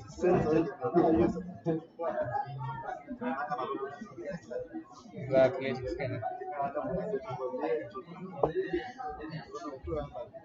Lunch break. The guy put it again, but missed it.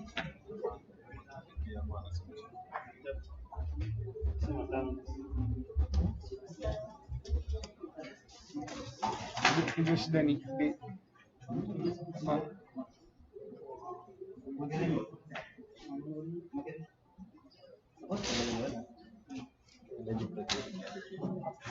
nita kustopisha. Kama ni intensive ni almost 6 hours. 6 hours. Simba.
Memorandum, you can do that. The third element, so those were the two key highlights. Coming to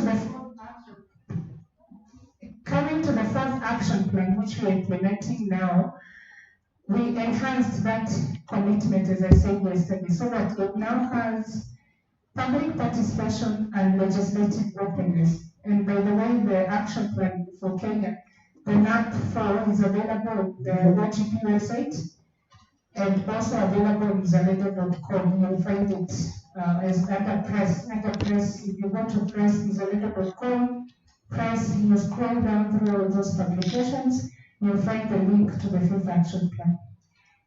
So, looking at it, what have we committed to do under the fifth action plan? In addition to ensuring that the bill is passed, we've also committed under that commitment to make sure that the civic space that is required to facilitate open government and for civil society and for civic actors to perform is available.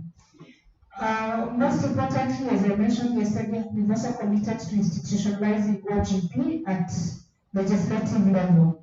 So one of it is at the parliament, both houses of parliament, but also at the county assembly. So for the first time, the county assemblies forum are now members of the OGP. And recently when we had the public participation cluster meeting, I think we had a representative from CAF, who is an NCA from Laikipia.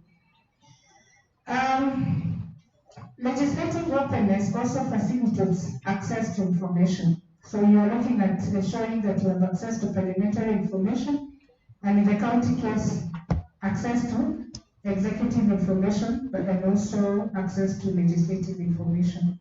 So these are some of the things that we're going to discuss. But because this is supposed to be a short sort of experience, we want to hear from our what experiences in terms of public participation. How does public participation, for example, in the Senate happen? How do they ensure that the commitments that are made are followed? So the oversight role. How do they ensure that the budgets that are required for OGP, because even at national level, budgets have been our biggest problem. The resources are not there. So Senate, with one of you, you agree on who will come to the panel. The second element of it, I'm not sure, the county assembly representative is back. There was someone? Yes. So we also want to hear from the county assembly of Nandy. We have all of this nice and ambitious action plan, What are your thoughts? What do you see the role of the county assembly as being? What needs to happen to ensure that the resources and the legislative framework is in place? The third panelist is going to be from Commission on Administrative Justice. A lot of the commitments, the milestones, so we normally talk about the commitments and then the specific milestones. But those milestones are also dependent on access to information. But most importantly, access to information for citizens and civil society actors. So we saw you when TI wants to call you and ask, this is what you promised, what have you done? They want that information accessible. What is the regulatory framework for that access to information? And how do we ensure that citizens can get that information? So I'm going to request the three panelists to come join me here. We'll make the conversation brief. And I want to also say that Mr. Misoi, tomorrow is hard learning, but today is also soft learning. So please don't leave the room without learning something, because this is you're laying the groundwork for the next 2 days. So Irene, Lona, or Eric, and Lona, and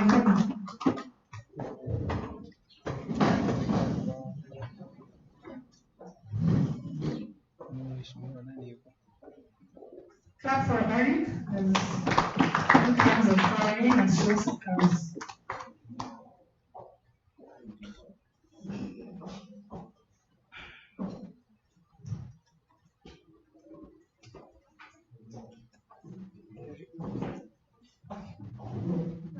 Is it possible to project? So Eric will kick us off. And I think it's only apt that he kicks us off because, as we mentioned yesterday, the Senate is the lead for public participation and legislative openness, and they have been a very active actor in enhancing OGP. Yeah.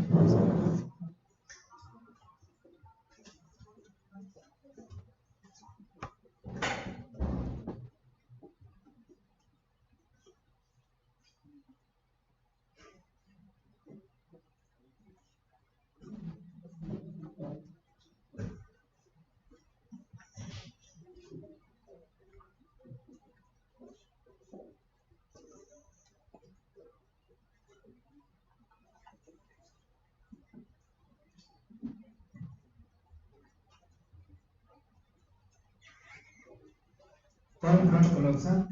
Good afternoon. Before I kick off, I would like to make a declaration to this meeting. Before we adjourned yesterday, we committed to enhance public participation on cybersecurity. And it was successful. Yesterday night, it was better.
Makulwa.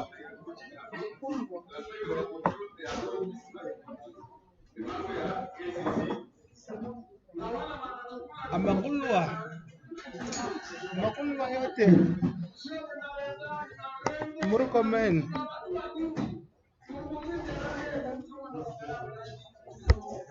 Makulwa.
Nani zipewa maji?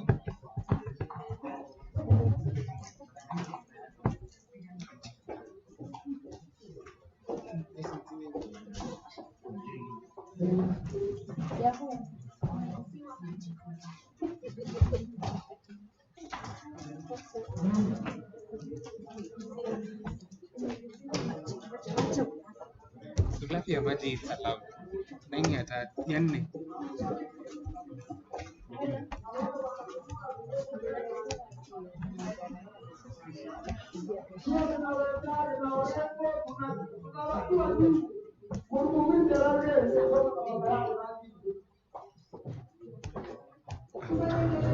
Acha kuplay everything.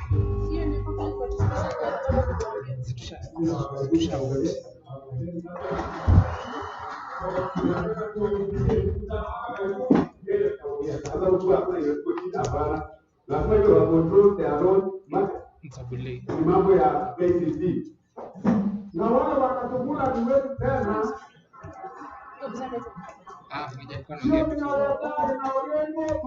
Kuna watu wa nini?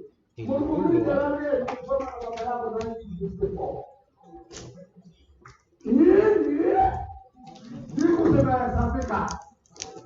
Unakuwa heri mkubwa kuliko kuishi Kenya. Unasikia? Heri mkubwa kuliko kuishi Kenya. Heri kipo kabisa. Watoto wanaenda kucheza na sisi namna gani? Weta na Orengo na Moi. Nini ni senior?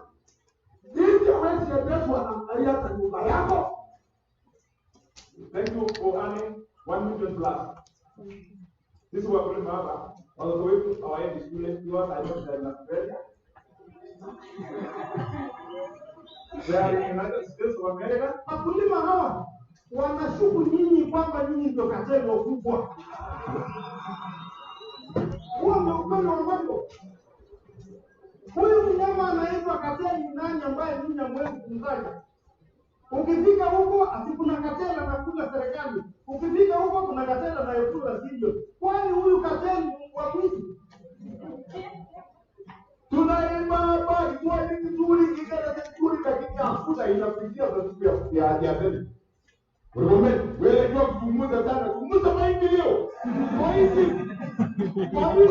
Mahindi kutoka kwa Mexico ilikuwa ya nani? Mumekuja hapa kutudanganya. Mumekuja hapa kuweka sisi merigorao. Maneno ya 2022 watu wetu nakuwa hapa ndalo kama mseke. Sisi tuko na tabu ya kutosha. Hii watu mnaoona namna hii tunapata. Mahindi ndani ya kito, mahindi ndani ya vito, mahindi sasa tayari kwa shamba na mnakuja kutekelea hapa. Hakuna deni, wanalipwa mbeleni. Lakini ndio mwana Kenya inakuwa ni deni. Inakuwa ni deni. Sasa mamlaka ya serikali ni kwanza ni kuwahudumia Wakenya. Na mimi hii ni aibu kubwa sana. Kwa sababu tumepata mafuta. Sasa kama mambo ya mahindi imetushika, ni mambo ya mafuta tunaweza kweli? Mahindi inaingia kiholela kutoka nchi jirani. Na sisi tukawaambia wale viongozi ambao wanalinda mpaka, serikali ya Kenya haikutumia ushuru wa mwananchi kujenga maghala ya cereal board kusaidia mkulima wa nchi jirani. Wanakuja gorogoro moja sasa Bungoma ni shilingi 9. Kwa sababu mkulima hana kwa kupeleka chakula chake. And we want to do something once and for all. Hatutaki vile ndugu yangu umetufuatilia na kusema turudi kila saa kwa hivyo.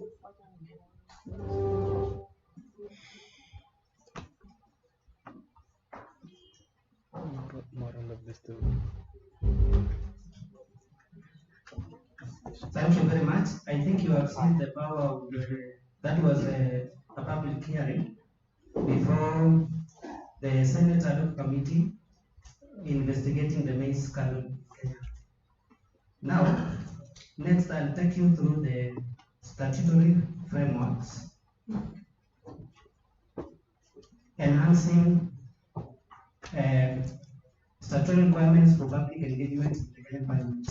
And then with respect to having women at the high table, my colleague Lona will come up with a live testimony here. Thank you. First, Parliament is tasked with ensuring legislation, representation, and oversight. Vision of Parliament is democratic and people-centered Parliament. Underline the word people. The first statutory framework is Article 1 of the Constitution, which ensures, which says that all sovereign power belongs to the people of Kenya. Underline people of Kenya. Article 118 talks about public access and participation. Sub-Article 1, Parliament shall conduct its business in an open manner, and its sitting and those of its committees shall be open to the public. Yes, you can actually visit Parliament. It's on our website. You just click and enter your details, you book a date, either for committees and the public. And when we go through the compilation of communications from the chair, you'll find that in a session is 1 year. Over 80% of the communications is visiting delegation, either from counties and various groups. In line with that, standing order number 241, one says that, except as may be expressly provided to the contrary, every person has access to the Senate and its committees.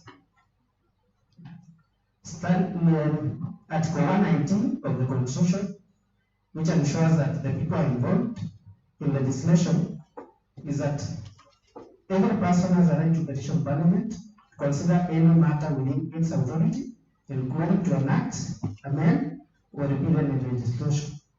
We have had all manner of petitions, including legalization of marijuana. That shows how open the society is. Article 120 on official languages of parliament. You may have seen that there is a deliberate attempt to conduct the proceedings in Kiswahili, which is more people will be able to understand. So Article 1 states that the official languages of parliament should be Kiswahili, English, and Kenyan Sign Language. I think on sign language, bado. In line with this, standing order number 87 states that proceedings to be Kiswahili, English, or Kenyan Sign Language. And again, with this, we have a task force which has translated the Senate standing orders in Kiswahili to make them more friendly to the public and to the users as well. We also have a Kiswahili desk which translates the journals of parliament, including the order paper, which is Ratiba Shughuli. You can know beforehand what the House will transact, even to they're all uploaded on the website. Article 35 of the Constitution states that every citizen has the right to access information held by the state. And Standing Order 236, states that the custody of the journals and records, whether audio, electronic, any other form, including papers and accounts or whatever presented to or belong to the Senate, shall be vested in the clerk, who shall, unless otherwise prohibited by law, allow the access to the public. I think that is clear, so you can access this information through that channel. Standing Order 237 talks of answered reports.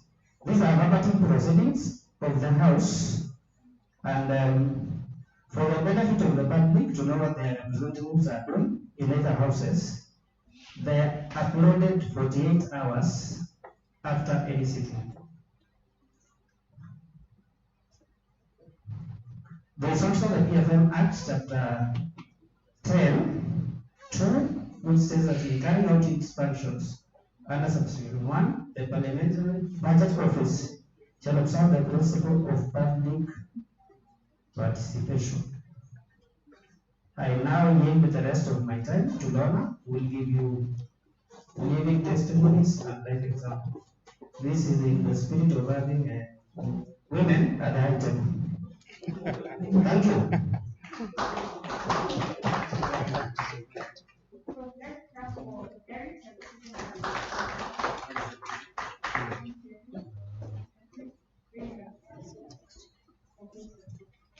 Good afternoon.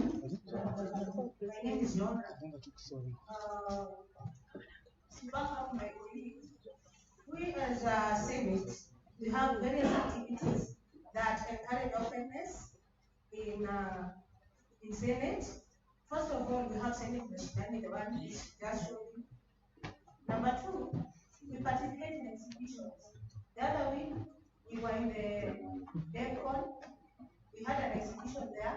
We had our speakers there, our clerks room, our speakers room. We could go and take a photo there, put on that rope, and we were just trying, we tried to demystify the Senate. Because you see, just before this constitution, there was that crazy thing that, yeah, the mess is very powerful. You cannot just come near the mess. You cannot just sit on that seat. So you're demystifying. The Senate belongs to the people. The other one is we have open parliamentary days. So during those days, we always have once a year, except this year and last year because of COVID. So during that time, we will showcase, we'll allow everyone in parliament, we have so many things, committees will showcase.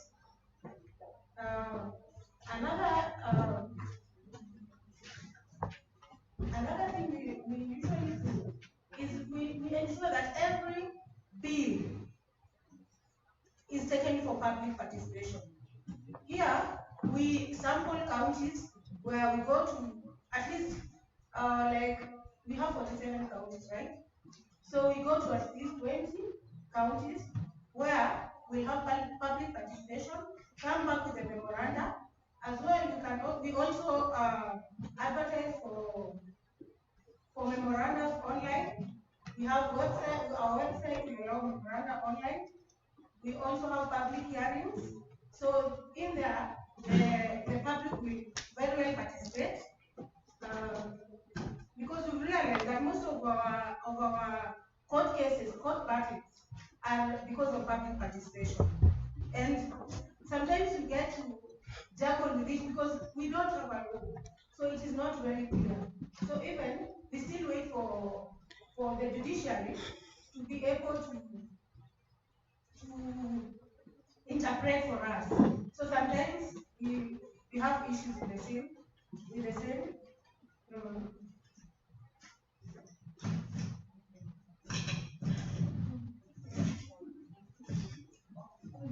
We have parliamentary games as well. Like from next week, we have the East African community games where we meet with other parliaments, we play games, the other activities, and so on and so forth. So with this, I've just mentioned a few, but we still have challenges as well. Yeah? So the main challenges that you are facing as Senate in this issue of parliamentary openness is the notice that we give to the public is very short, and it is not because of us, maybe it is because of the Constitution. So we've tried to work on it, but we cannot do any better. So it is very short. So the public, we really don't feel that they participate as they need to participate. Then we have issues of access to parliament, mainly because of COVID and security issues. So at times we try to tone down the visits. And then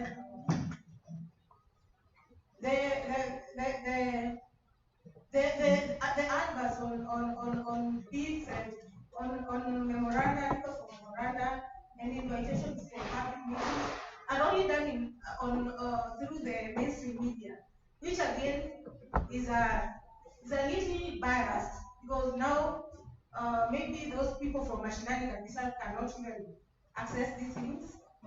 Then we stand accused as parliament because of not enacting this public participation law. We have tried, Senate has tried, National Assembly has tried, but we don't know where I don't know where when Senate passes theirs, when it goes to National Assembly for concurrence, inafeli huko. Ikikuja Senate, ya National Assembly ikikuja Senate, inaanguka huko. So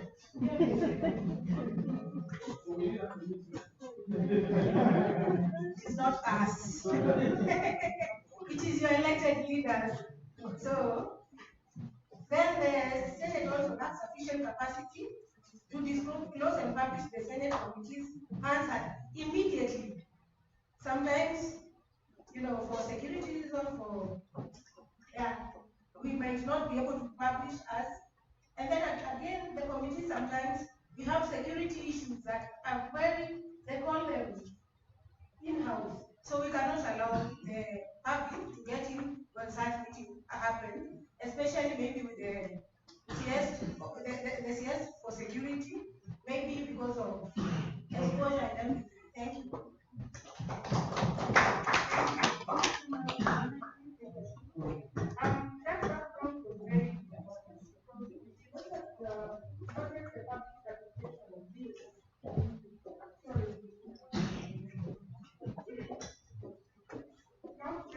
Public participation framework alone, but what the Constitution anticipates actually goes, longer of which to have you here, actually goes much beyond what has been presented, because beyond being accessible to Parliament, there's a whole conversation around meaningful participation, access to parliamentary information, access to members' contributions, access to parliamentary committees. And I'll tell you, one of the areas that the civil societies will struggle with is access to parliamentary committee information, because that's where a lot of decisions are made, the oversight role is played there, But we've also seen that that's where also accusations of corruption are normally centered upon.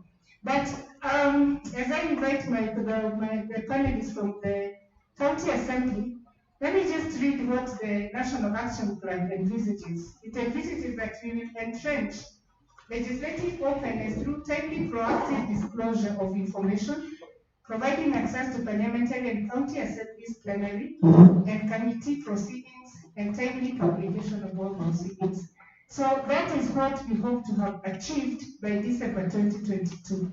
And so I would request to hear from the member of the County Assembly whether there are any plans to open the County Assembly to the public, to mirror what happens at the National Assembly, so that make sure that the Hansard is available, and if it is available, is it useful to the citizens? Can I look at the Hansard and be able to know who contributed what and what did they say? Are there efforts to use technology to ensure that as many people as possible have access to assembly information, not just the Hansard, but committee proceedings as well, and sort of parliamentary committees? So karibu sana.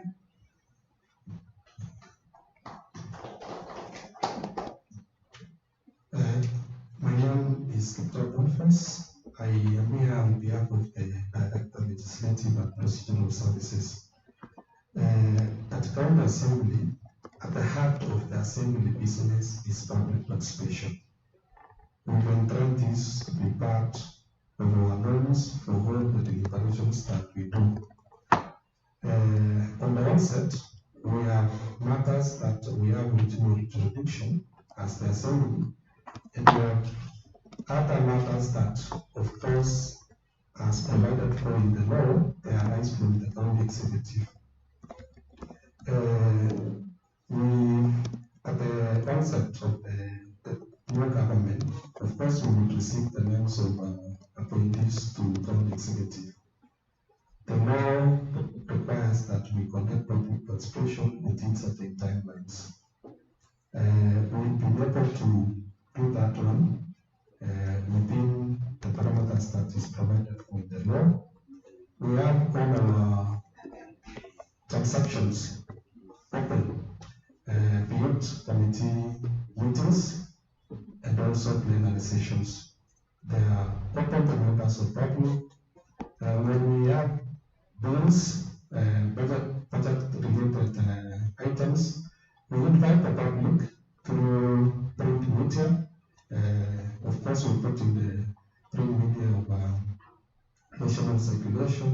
We also invite the public to air their views or present themselves in certain venues. Of course, we'll be doing this at the sub-county level and sometimes at the ward level.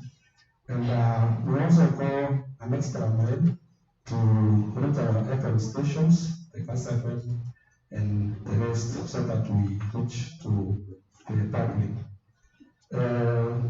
We also have stakeholders, and wherever we are also doing public participation, we also have our third stakeholder, which is the county executive.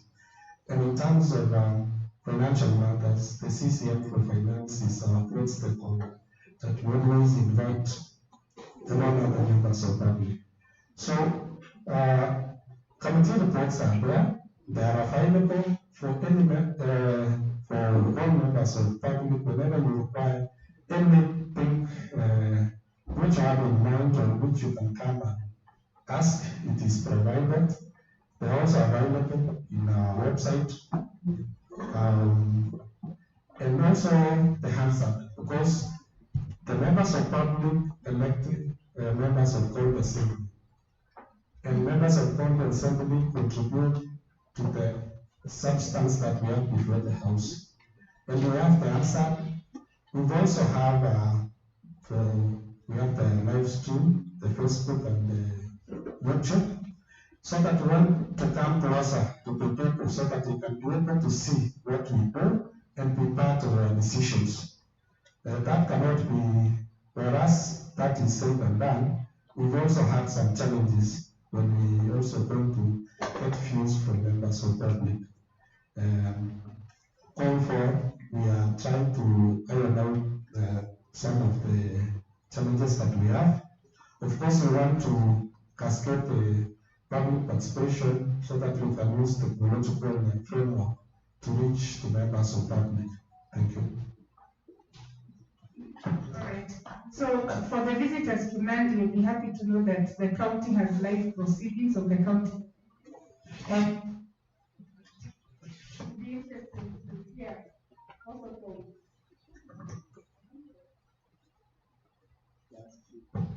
it's back now.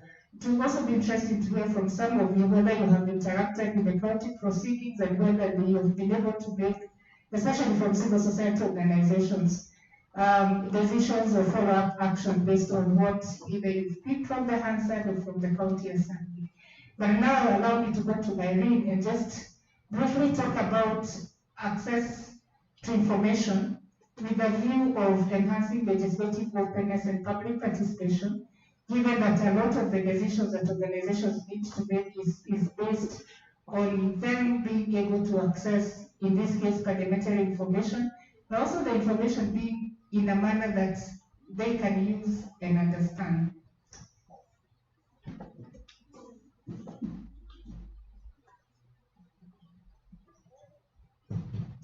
Good afternoon, colleagues. Okay, allow me to stand because if I sit down, you'll just be hearing my voice. Okay, as I said, my name is Irene Aserian. I work for the Commission on Administrative Justice here in the region. We have a regional office that is based in Eldoret. So today I'm happy to be here to participate in this discussion. As we all know, the Commission on Administrative Justice is the oversight and the implementing agency on matters of access to information. So what we do as a commission is we investigate violations of the Act. We also, review the decisions of organizations on complaints that have been brought to the Commission on Access to Information. We also ensure that government agencies and some private bodies are also implementing this Act. We'll be reviewing their reports. We also do public education to members of the public and also these public institutions and also private entities. So in terms of legal framework, we definitely have legislations that speak to access to information and also touch on matters that can also be useful in terms of public participation. We definitely know that there is a constitution, but most importantly, and which I've been told to talk about, is the Access to Information Act, which I've said that gives the Commission the oversight and the implementing power. So under this Act, the Act gives effect to Article 35. We all know, for those who have interacted with the Constitution, that the right to access information is provided for under Article 35 of the Constitution. The Act also provides for a framework of proactive disclosure. Proactive disclosure is when these government institutions and public institutions gives information without necessarily being probed to do that. We realize that most of these institutions don't do that. Sometimes we don't even know what our own county governments are doing. But if they proactively give this information, then the members of the public can be able to access that information. The law also provides for information upon request. This is where anyone, any citizen of this country can walk into any institution and put in an application for accessing information that is held by that institution. So this institution has an obligation to process this request within the required time frame that has been provided for under the Act. The Act also provides for a routine and systemic disclosure. You realize that now that the law has said that institutions need to proactively disclose this information, you find that some don't bother to go back and find out whether that information is relevant, whether that information is what members of the public need. So there's that obligation that has been created, that the same has to be routine and systematic also. Finally, the law also provides for protection of whistleblowers. We all know whistleblowers are people who disclose information in good faith. And we know what happens in this country once you go out giving information that is held by a public institution. We know what has been happening. Yeah, so this law protects whistleblowers, and I know there are other efforts to also protect whistleblowers in this country. The law also provides a framework where public education can be conducted with both the citizen and also the implementers of this act.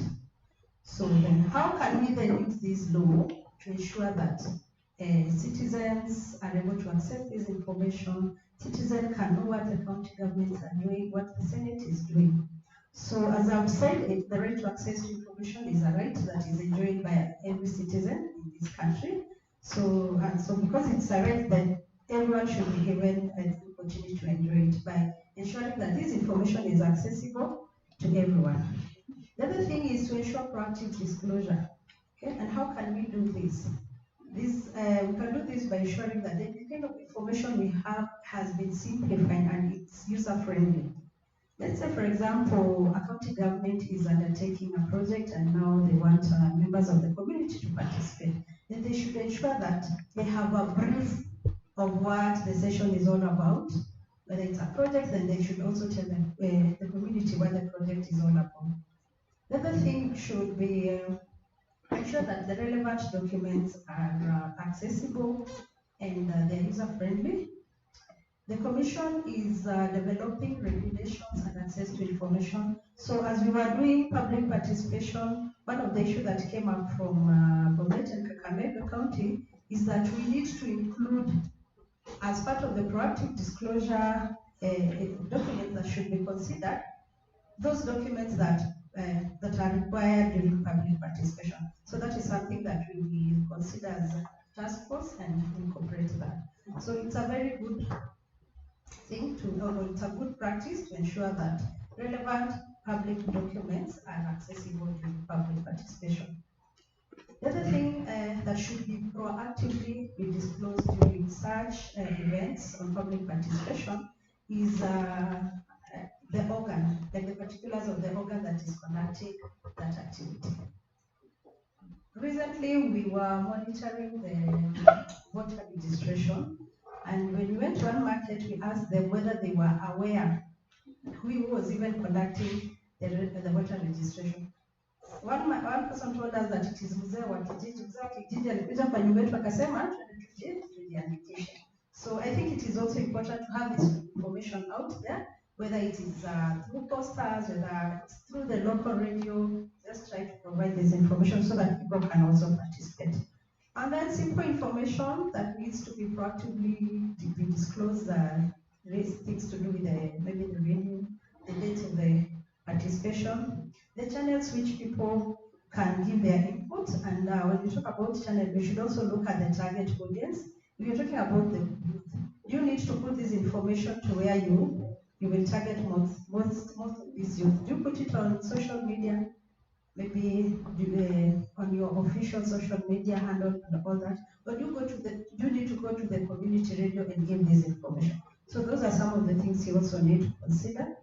You also need to look at other things like inspection. The law provides for inspection of documents. It is a right and access to information, and an obligation also for public entities to ensure that these documents can be accessed. The people come and tell you, I want to see the document as it is. Tunataka kuona hizo tender documents zinakaaje, not whatever you're providing to us. So they should also be able to access this because it's provided for under the law. The other thing you need to do and how access to information can help us is that access to information has provided an obligation for public entities to manage the records that they keep. They have a duty to create records that are accessible. And the other thing is that these records should be digitized so that they can be accessed by people wherever they are.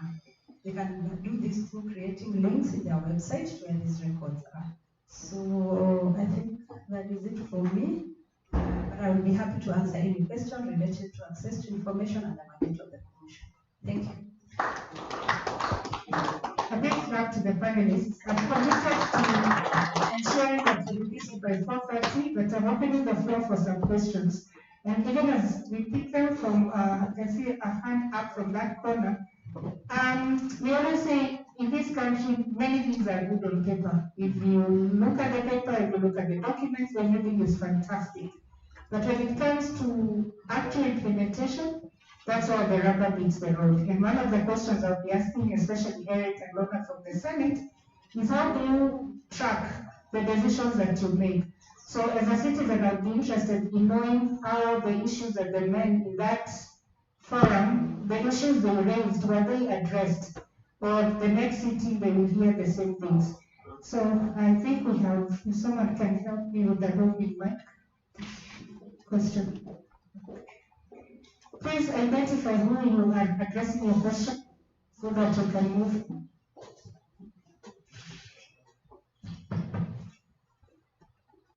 The process of oversight will focus on the committee. We are doing when there's feedback. That is an oversight, except for the bills which are on the Google, what is called Google, from the executive.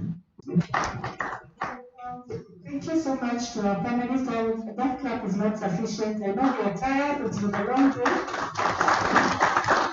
It was very important to provide the linkage between the executive, the legislative, and the civil society organizations. And then as I conclude to say that civil society actors, this is where we also play a key role. And we as Mzalendo